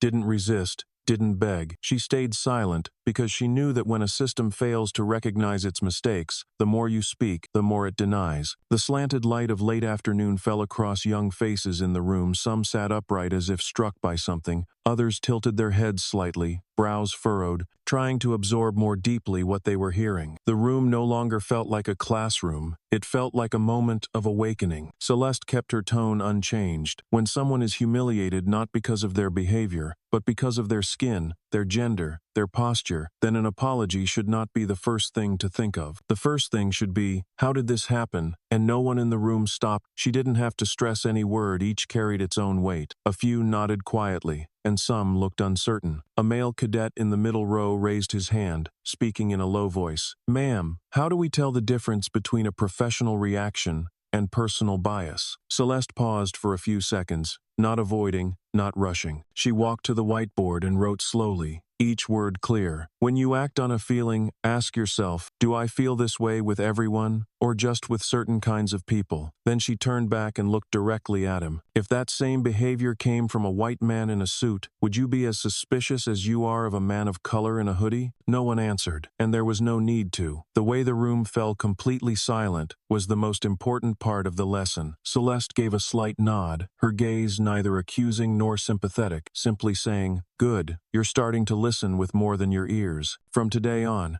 she continued, "every silence also carries responsibility. And when you put on that uniform, the eyes on you will not only carry expectations, they will test your character, quietly but relentlessly." Her words echoed through the room. No one took notes, but everyone remembered. A female cadet in the back row stood up, small frame, still clutching her notebook, voice trembling but clear. "The woman in the story, did she forgive?" Celeste tilted her head slightly, as if she'd just been asked something even she found difficult to answer. She didn't smile, didn't deflect. "She didn't come to forgive," Celeste said, her voice lower than usual. "She came to make sure no one would need to forgive that again." A long silence followed, as if the lecture hall itself needed time to process what had just been said. The session ended without a bell, without a closing summary. The cadets left in small groups, not chatting, not debating, but quietly carrying eyes filled with thought. Celeste gathered her materials, slipped them into a leather bag, no grade sheets, no handouts,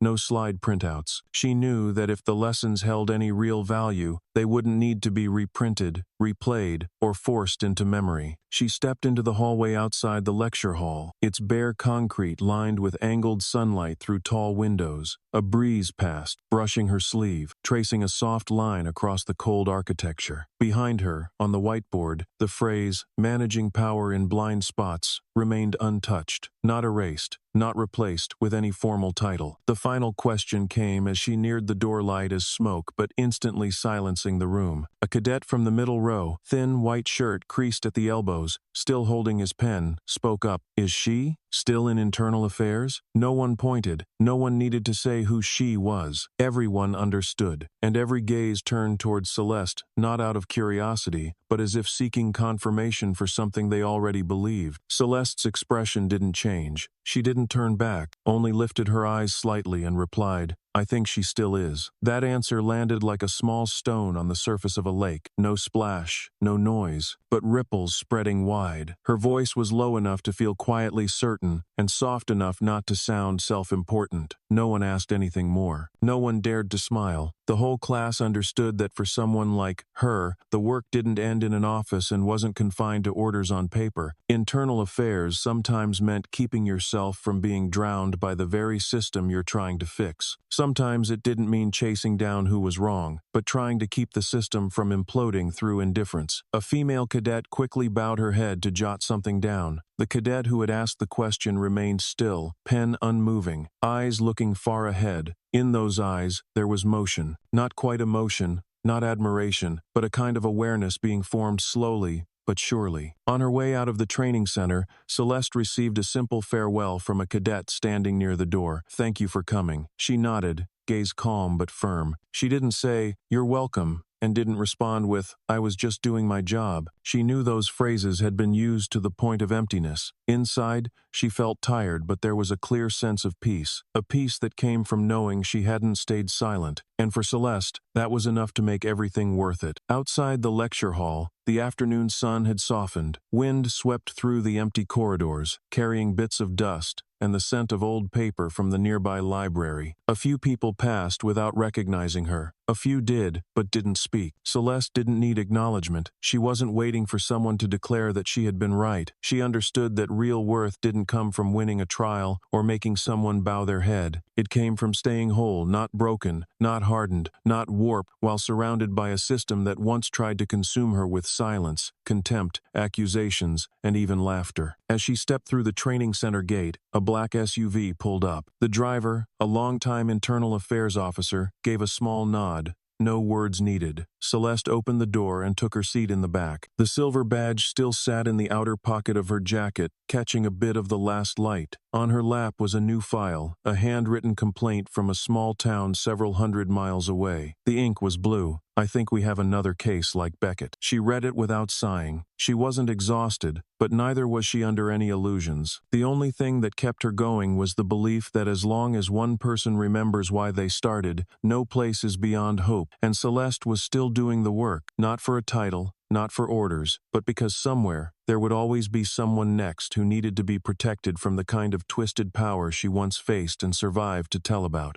In Celeste's official inbox, buried among a long list of audit emails, investigation reports, internal process drafts, and urgent meeting requests, there was one message with a simple subject line: "Thank you." It sat humbly among the bureaucratic keywords, not flagged as important, with no attachments. An ordinary person might have skipped, but Celeste didn't place. She always reserved a fixed time at the end of each day to read the emails not on her work calendar, the ones that didn't demand immediate answers, but always demanded her full presence as a human being. The email came from an internal address, sent by a young sergeant she had never met. He began with an honest hesitation. "I don't know if I should be writing this." Then, line by line, the message unfolded, simple, direct, but carrying an unmistakable weight. "I used to think power was about making others listen, but after your class, I understand that power only matters when it's questioned, when it's examined. Without you, I probably would have kept repeating what I'd seen, not what was right." There was no dramatic closing, no request for advice, no attached resume, just a truth let out after being held in, a knot loosened from the chest. Celeste read the message after dark, the office light glowing quietly against the computer screen. She didn't reply. She simply closed the laptop, placed her hand gently on the lid for a moment, and in her eyes, though no one saw it, something softened, like a wall inside had just been quietly dusted clean. 3 days later, the sky was overcast, and the temperature was slightly cooler. On the grounds of an old high school where Celeste had once given a talk on protocols for protecting underage victims, she returned to check the progress of a partnership program between internal affairs and the school. The campus was quiet, the yard scattered with shadows of trees and faded paint on the brick ground. Along the hallway near the temporary office, a girl around 16 stood waiting by the door. Her face was unfamiliar, but her eyes carried something Celeste had once seen in an old report, the look of someone who had been pushed into silence,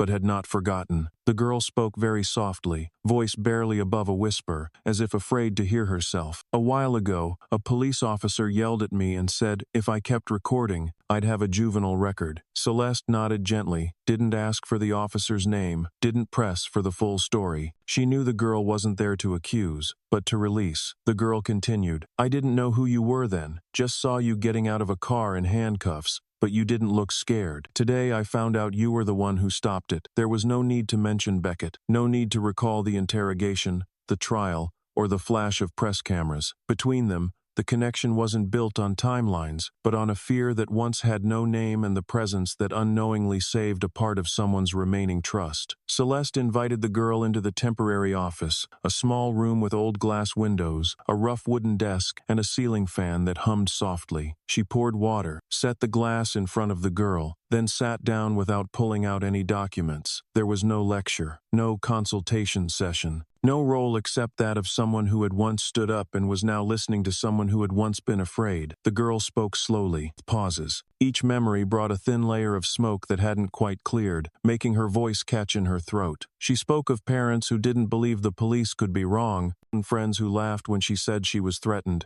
and how she began to doubt her own feelings, whether she was exaggerating or if her rights had truly been violated. Celeste still didn't interrupt. She just listened. Her eyes were calm, like still water, without pressure, without judgment. After a while, she opened a drawer and pulled out an old faded badge, the corner worn. This was the first badge I held, she said quietly, back when I was still being doubted just because of my skin color. The girl touched the badge lightly. Her fingers were thin, trembling, but didn't pull away. Her eyes were wet, though no tears fell. She simply said, almost in a whisper, I think this is the first time I've seen a cop who can actually listen. The next day, Celeste received 2 more emails. One was from the woman Beckett had cornered during an investigation in 2018, a case closed for lack of clear evidence of misconduct. The other came from a young man Beckett had kicked down outside a bakery. During a scuffle, no one bothered to report. Neither asked for anything, no apology. They just wanted to say that, for the first time in years, someone was in a position to truly see, not just look. Celeste printed both emails, placed them in a new file, and labeled it by hand. Power Trauma Voluntary Responses. She understood. People who have been hurt don't write if they think it's over. They write when they're no longer shaking as they speak, and to her, that's the first step toward justice. One quiet weekend afternoon, with no meetings left on the schedule, Celeste sat in her office, looking out the window at the dusty old stadium. On the desk was a file on the new reform program, proposed training additions, and reports from the field. Beside it was her personal notebook, where she wrote down the things that never made it into official records. At the bottom of one page, she wrote in very small letters, "Justice doesn't always live in verdict. Sometimes, it appears in a late thank you from someone who was once forgotten." To her, that was the most honest and only reward of this journey. That evening, Celeste met the girl again at a small coffee shop with no sign, yellow light filtering through frosted glass. The girl sat across from her, hair tied in a hurry, posture like someone just beginning to feel what it's like to be heard without being judged. The story came again, unrushed. Each part paused, bringing up emotions not yet named. The girl spoke of the fear that her phone would be confiscated, of the guilt for turning away instead of staying. For the first time, she no longer believed the person in uniform was there to protect her. Celeste still didn't interrupt. Just a slight nod or a glass of water passed across the table. No one played the role of the right one. No one tried to appear strong. There were only 2 people, one who had once removed handcuffs from her own wrists, and one who was still peeling away fear from her mind. The girl bowed her head deeply after finishing. Celeste held her gaze just as steady as when it began. No soothing words, no scripted phrases, just one sentence, low and firm. "Don't let anyone turn your eyes into something to doubt. Hold on to them." The girl looked up. For the first time,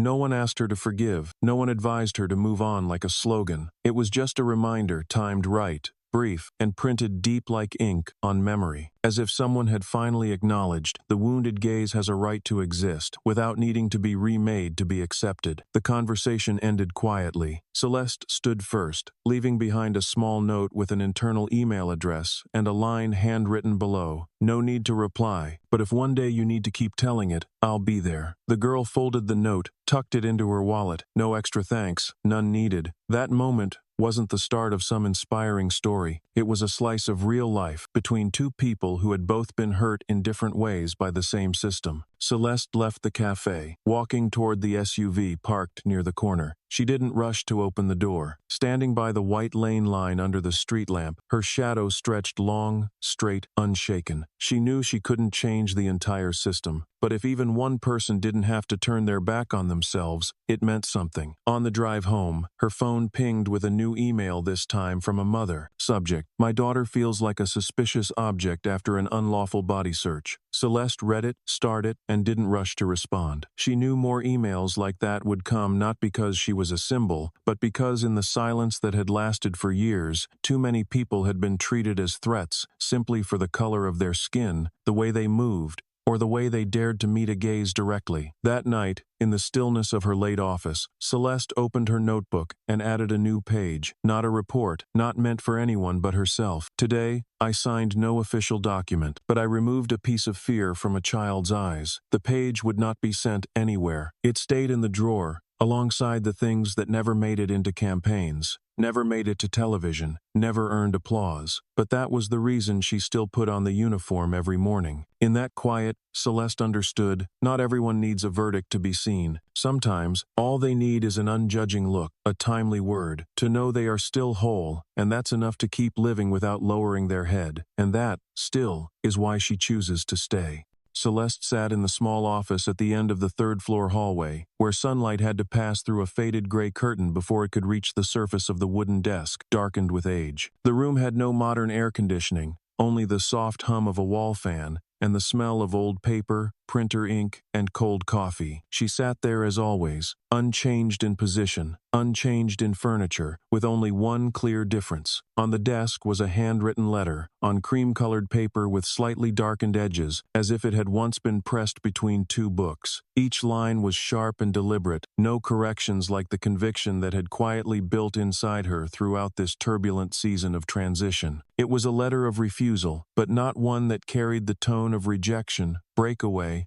or defiance. The letter was written in a voice that was calm, direct, and sincere, the kind of voice Celeste had always believed could carry more weight than a public speech. In it, she wrote, "I don't need broader power. I need the ground beneath me not to give way." The sentence, short and firm, wasn't a refusal of a title, but a declaration of a path not upward, but inward, to the root. The letter was sent to the President of the Federal Council in the first week of the transition season, when many positions in the executive and judicial branches began their usual reshuffling. Old names out, new names in, with selections made not only for competence but for compatibility with the existing structure. It was called a career turning point, a moment where those who seized it could rise, leave fieldwork behind, avoid direct conflict, and become a voice of high-level coordination, a role abstract enough to stay clean, yet powerful enough to redraw policy. For many, it was a rare opportunity. But for Celeste, it was never something to chase. She didn't need to stand higher. She only needed to stand firm in the place where she had seen every fracture in the system with her own eyes, not through report. That decision didn't surprise those close to her, but it puzzled much of the establishment. A few half-veiled articles began asking, why did Monroe refuse? Some said she didn't want to get involved in politics. Others guessed she was worn down by the Beckett case. Some even suggested she was preparing for a long game, planning some unexpected move. But the truth wasn't that complicated. Celeste simply remained in the place where she started, not out of nostalgia, not out of fear, but because this very place, the small office at the end of the hall, the desk with the loose drawer hinge, the case files no one else dared to touch, was the foundation she had quietly built over the years. Here, she had created a network of transparency,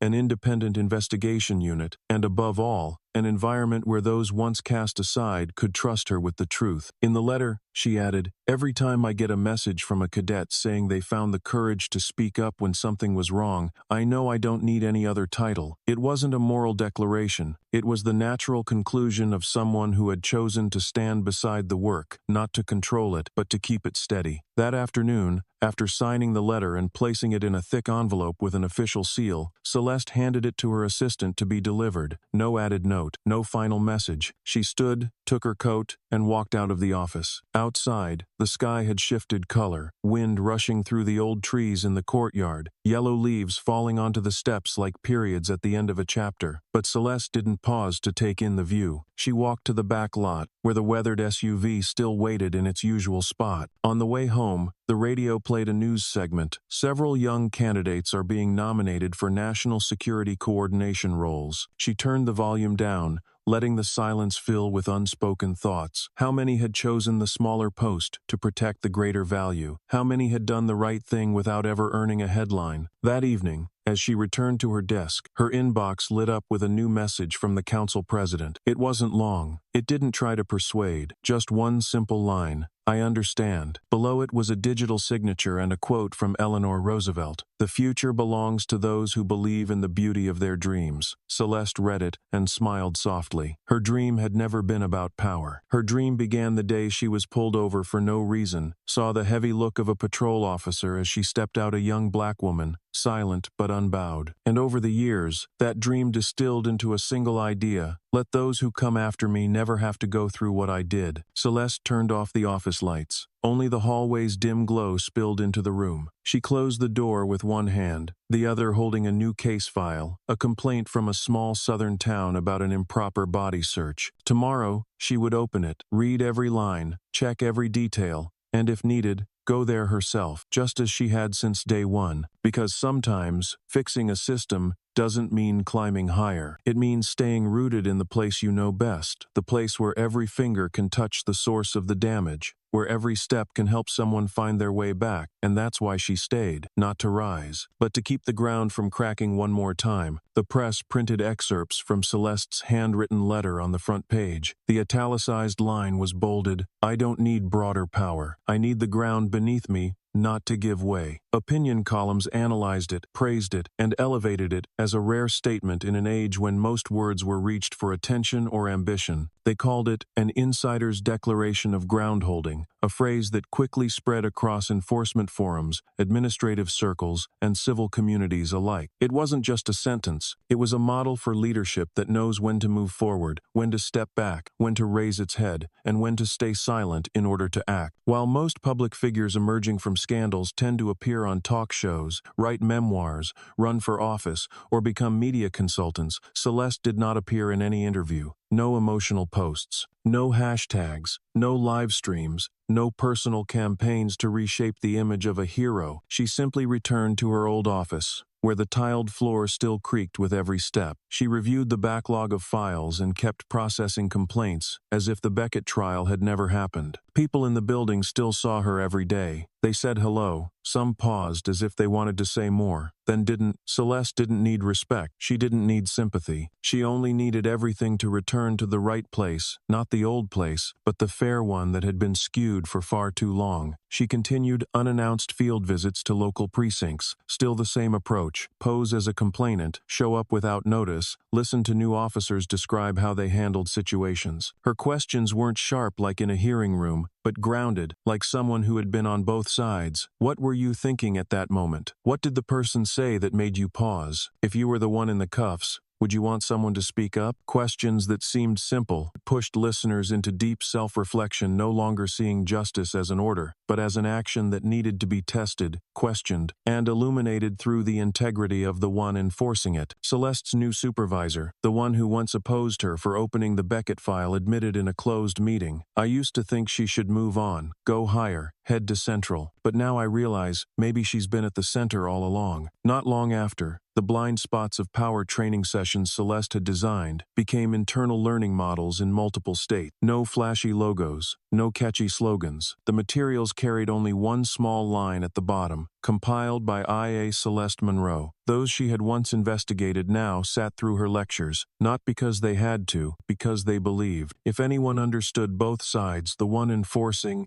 and the one harmed, it was her. And Celeste still didn't take the podium. She sat at the same table, wrote on the same board, asked each person questions in the tone of a colleague, a guide, not a superior. One weekday afternoon, as a session wrapped up, an intern approached, voice hesitant but genuine. "Do you think someone like you will ever become a national leader?" Celeste looked at him, didn't laugh, but her eyes softened slightly. She packed her materials into her bag and replied, "If that ever happens, I'm afraid I'll stop being able to hear." Then she turned and walked out into the hallway, where the late afternoon sun filtered through the glass, casting her shadow long across the old tile floor sharp, unmoving. Because sometimes, the most enduring kind of presence isn't reaching the top, but standing firm in the place where others were once pushed down, and turning that very spot into a foundation for others to rise. Celeste had chosen that from the very first day, and to this day, she continues to choose it, with no need for medals to prove it. The documentary Who's in Charge Here didn't appear on the box office charts. It wasn't screened in commercial theaters, didn't have a trailer on video platforms, and ran no pre-release media campaign. Its first screening took place in a small auditorium at the Justice Academy, attended only by law enforcement professionals, legal scholars, and investigative journalists. No red carpet was laid out, no opening speech was given, just old cushioned chairs, a large screen on the wall, and a modest sound system. The director sat in the back row, made no remarks, gave no introduction, watching ahead like an ordinary guest waiting for the results of an experiment. From the opening minutes, the audience understood there would be no musical cues, no narration to steer emotions, no reenactments. The film was a raw sequence of security footage, testimony recordings, hearing clips,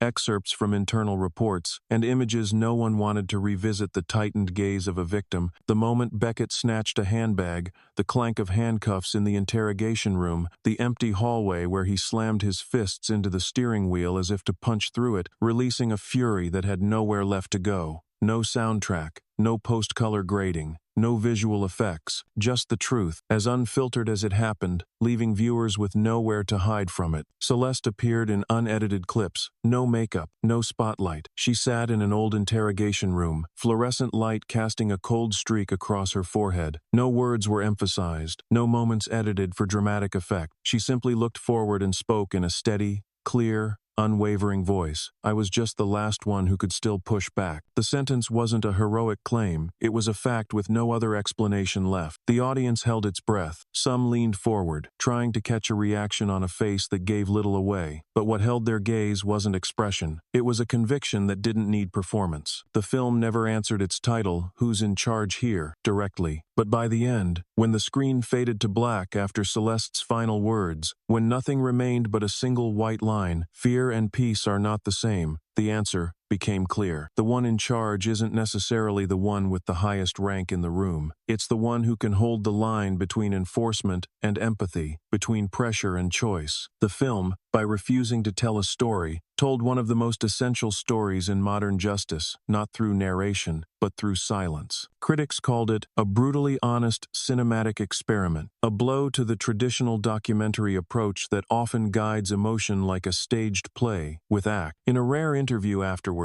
the director said, "I didn't make a film about Celeste. I made a film so people could see what happens when one person holds their own gravity in the middle of an ethical sinkhole." The statement startled listeners not because of lofty language, but because of the cold precision in the metaphor. Gravity, the thing that keeps people from drifting away, was exactly what Celeste carried in every moment. After the premiere, several police academies purchased screening rights to use the film in their legal reflection programs, not as a moral lesson, but as a scenario that couldn't be avoided. In some classes, after watching, students were simply asked to write one paragraph. What would I have done if I were in that frame? And it was those answers that marked the film's true success, not through pressure, not through instruction, but by forcing people to place themselves into each role, and to understand that justice isn't an idea, but a series of actions, each one carrying weight. At a reform conference held not long after, an attendee stood up and said, "I used to think Celeste's story was an isolated case, but when I saw the eyes in that film, I realized what's being challenged here isn't the law, it's how people represent that law." The room stayed silent, no applause, but many nodded. At the same conference, a veteran officer with gray hair admitted, for the first time, that he had once covered for a colleague to avoid conflict. He paused as he spoke about the moment Celeste sat in the hearing room and said bluntly, "I was just the last one. But if someone had spoken up before, I wouldn't have had to be." From an individual investigation,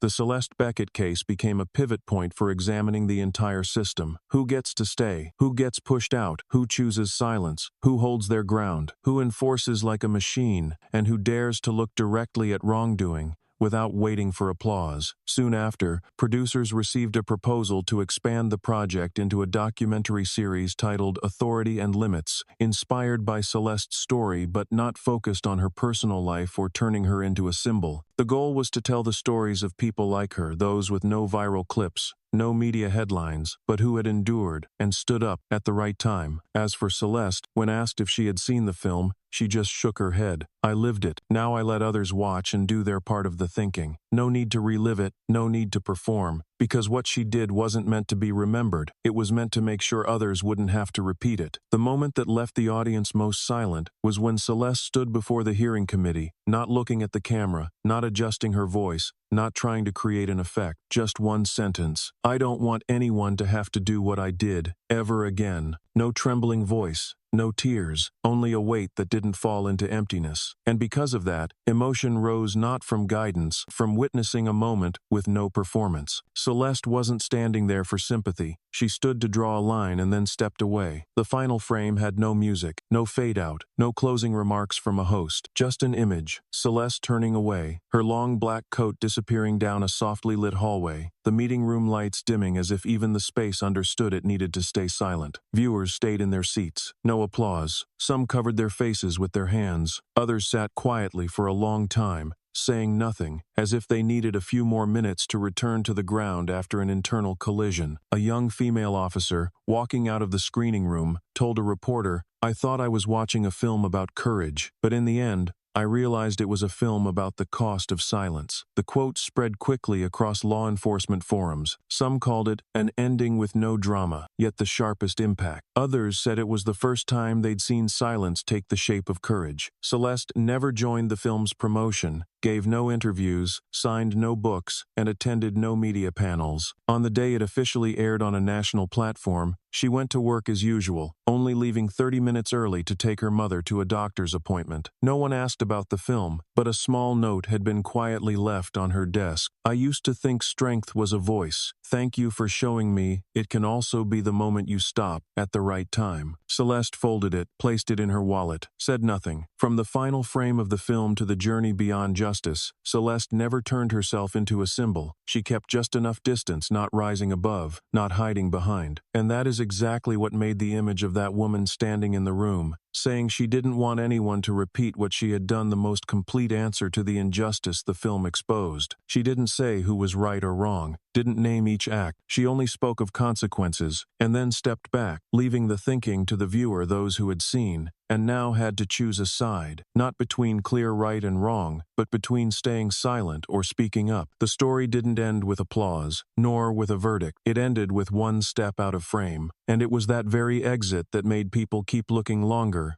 deeper, because sometimes disappearing is the clearest way for someone to remain in the collective memory. Under the pale morning light, the new Internal Affairs headquarters quietly opened its doors. No red carpet, no curtain pulled for a grand reveal. Just a brass nameplate set into the ash-gray stone, Celeste Monroe Institute of Ethics. The name carried no flourish, no titles or honorifics, just like the woman it represented. Celeste declined to attend the opening, sent no representative, and wrote no speech. She offered only one sentence, engraved on the stone wall at the entrance: "I'm not here to win, I'm here to clean the mirror." Passersby read the line. Some took photos, some stood in silence. Young officers outside all reacted the same way. No nodding, no sighs, just a quiet tightening of their shoulders as they stepped inside, as if suddenly understanding that ethics in public service is not a subject to study, but a lifelong responsibility. And the institute, bearing the name of someone once wrongly handcuffed, had now become a place to rebuild awareness for an entire new generation of the force. The atmosphere at the opening was filled with unnamed emotions. The state's Internal Affairs Director gave a short speech, mentioning little about the Beckett case, but everyone understood that every structure here, from the single-direction hallways designed to avoid intimidation to the interview rooms without mirrored glass, had been shaped by lessons Celeste had paid for with her body, her reputation, and more than a year of silence spent correcting a single wrong the right way. The Institute adopted no grand slogans, hung no inspirational banners. There were only brief lines on the walls, real documentation, unedited footage, and a public seating area on the ground floor where anyone could enter and exit. No credentials required. "I'm not here to win. I'm here to clean the mirror." A line that might sound like rejection of victory, but in truth was the strongest declaration of someone who could see themselves clearly within a system built on polish. Celeste wasn't there, but everyone spoke of her. In side conversations along the halls, her name came up naturally, not idolized, not polished into some impossible role model. She was mentioned as a real person, once silent, once furious at the right time, once standing up when no one else would. She became a measuring stick for those looking to dodge accountability, and for those still struggling with professional ethics. And perhaps because she wasn't present, her presence was even sharper. People looked at the empty chair at the front of the room, and understood, some figures step out of the center, yet remain the gravitational force keeping everything around them from falling apart. 1 month later, in a special training session hosted by the Institute, the first lesson wasn't about arrest procedures or complaint handling. It was an exercise asking each trainee to write down a moment when they had witnessed injustice, but chose to stay silent. No one was judged, but everyone had to read theirs aloud. One spoke about seeing a colleague grip a Latino man's wrist too tightly. Another recalled a night shift when the supervisor hid a camera and shoved a black teenager out of a housing complex. The room stayed quiet. The instructor said, "Cleaning the mirror doesn't mean breaking it. It starts with seeing how clouded it's become." Oh, in one corner of the room, a female cadet folded her paper neatly,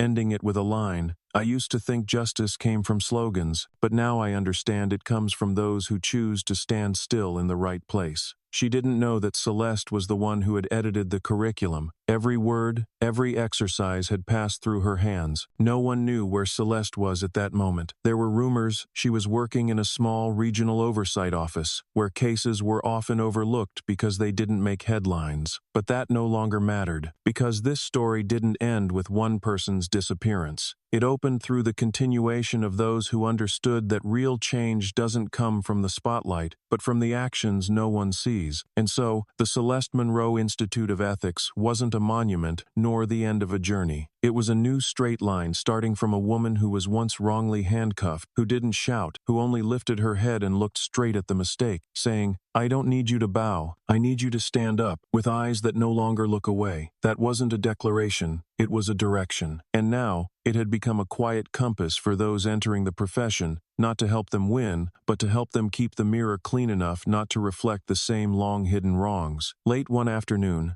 as the sun filtered through the glass panels of the main hall, a young officer paused before the stone wall etched with the words, "I'm not here to win. I'm here to clean the mirror." He didn't move forward immediately. He just stood there for a long moment, as if trying to hear something inside the silence of the engraving. Then, with a slow but steady gesture, he removed the badge from his chest, held it in his palm, and placed his other hand over his heart. No one stood nearby. No cameras pointed his way. No music played. No tribute followed, just one young officer in front of one sentence, realizing that the most sacred part of this job isn't in the power you hold, but in how you choose to protect the dignity of others. He didn't take a photo. He didn't say a word. He simply pinned the badge back on and turned into the training hallway, as if stepping into a place where he knew he now had to be sharper, steadier, and more honest. The story of that young officer never made it into the news, never went viral on social media, and didn't appear in any internal file. But months later, during an oath ceremony for new recruits, one cadet asked the instructor, "Is it true this institute was named after someone who was wrongly handcuffed?" The question didn't need a direct answer, because at the start of every academic year, at the police training programs under this institute system, an automatic email is sent to all students. The subject line reads, "A shadow that needed light, and the one who lit it." The content is just a short excerpt from an old case file. No analysis, no defense, no edits, followed by a single quiet question at the end. If that person were your colleague, what would you do in the moment when everything went silent? That silence is what keeps the fire burning. When the story stops being told like a dramatic twist and instead becomes something embedded in the structure of the profession itself, that's when the system starts to shift. No one has to hunch down to admit they were wrong. They just need to stand upright and acknowledge they're still learning. And amid the pressure of daily law enforcement, some young officers choose to pause after each shift, back on a routine ID check, and ask themselves, did I see that person through the dirty mirror of bias? From a wrongful arrest could have easily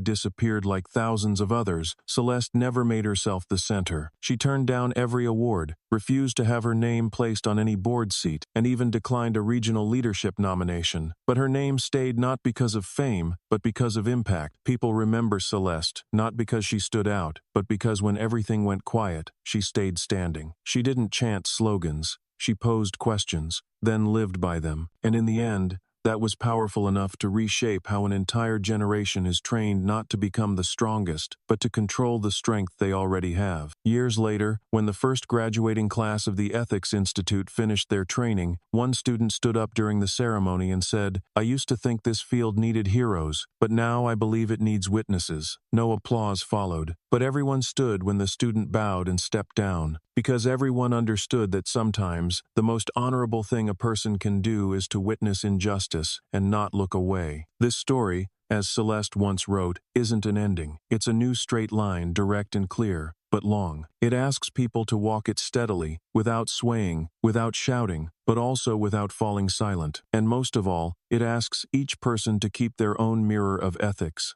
justice, and dignity clean enough to reflect an undistorted truth. That power doesn't shape character, but character can shape the limits of power. And if someone who was once wrongfully handcuffed could be the one to restore that order, then anyone can, as long as they're willing to start from the lowest point and take each step without looking away from what's right. The name Celeste Monroe no longer appears in headlines or news broadcasts. After the landmark case that resulted in Troy Beckett being stripped of his title, barred from service, and triggering a series of expanded investigations, she chose to step away from unnecessary attention. The administrative buildings, once crowded with reporters, now quieter, as if silence itself confirmed that a chapter had closed. But behind that stillness, a wave of changes had begun to move, not because of a single voice, but because of the endurance of someone who walked through layers of humiliation, suspicion, and wrongful restraint. The establishment of the Celeste Monroe Institute of Ethics was not to honor her, but to acknowledge a different way of working, quiet, disciplined, and persistent, separate from outrage or fleeting admiration. The Institute doesn't recruit those eager to win a battle, but those willing to stand in the gray zone, where the lines between right and wrong are most blurred. Celeste did not attend the inauguration. She declined all interview requests, but the stone wall in front of the building bears the inscription,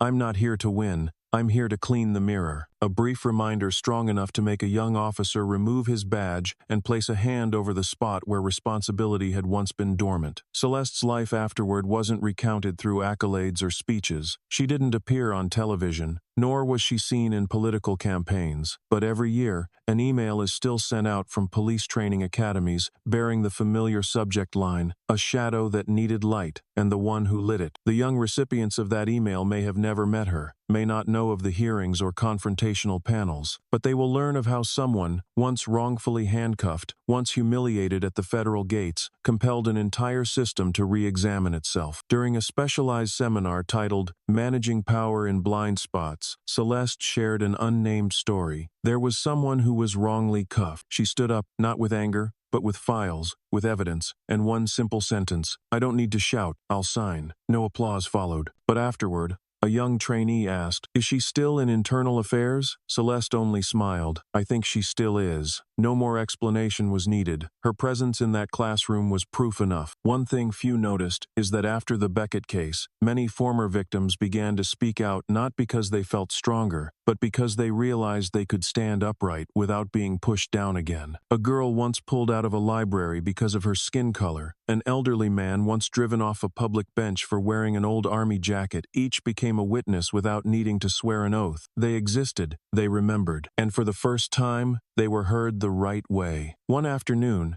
sitting in the corner of a small cafe, Celeste listened to the story of a girl who, years ago, had been threatened at gunpoint by Beckett or wearing a hoodie. The girl said, "I don't understand how you're not angry. I just know that because of you, I dared to study law." Celeste quietly looked at the cold coffee on the table, then said, "Don't let anyone turn your gaze into something suspicious. Hold on to it. Hold on to the gaze. Hold on to calm. Hold on to the truth." These were the things Celeste chose instead of striking back, instead of exposing for the sake of personal victory. That stance is why she never became the main character in television dramas or famous podcasts, but in an independent documentary titled, "Who's in Charge Here?" She appeared in the final scene standing before the disciplinary committee, saying one line without raising her voice: "I don't want anyone to have to do what I did, ever again." The shot ended with her walking out of frame, no music, no applause, and that moment made more people cry than any other in the film. Troy Beckett, the face of abused authority, lost all his titles, was erased from department records, and banned from practicing for 15 years. But what he truly lost wasn't a job. It was the reason he once believed he was right. For the first time in court, Beckett was silent. No defense, no blame, and that silence gave the verdict a different weight. It wasn't just about punishing one man, but about acknowledging a systemic failure that had gone unchallenged for too long. The judge didn't scold while delivering the sentence, just read each line clearly, like a spell. No one stands above the law, and the law must never bow to anyone. Most so, from an empty parking lot to a packed hearing room, from wrongful handcuffs to a letter declining power, Celeste Monroe's story had no dramatic climax, no tearful finale. It was a straight line unbroken, direct, moving from humiliation to justice by taking each step without skipping anyone, without knocking anyone down. What she left behind wasn't the image of a hero, but a new standard, never using power to display, never using victims as symbols, never fueling reform with rage, and for that reason, she no longer needed to appear. No need for a media crew, no need to speak from a grand stage. She was still there in the corner office, in the internal classroom, in the cold coffee TU, and the gaze that never looked away. She didn't disappear, she just no longer needed to prove anything. The work had continued, not because of a bold counterstrike, but because she had stood her ground through the first pressure. No need to win, just clean the mirror, and that was enough.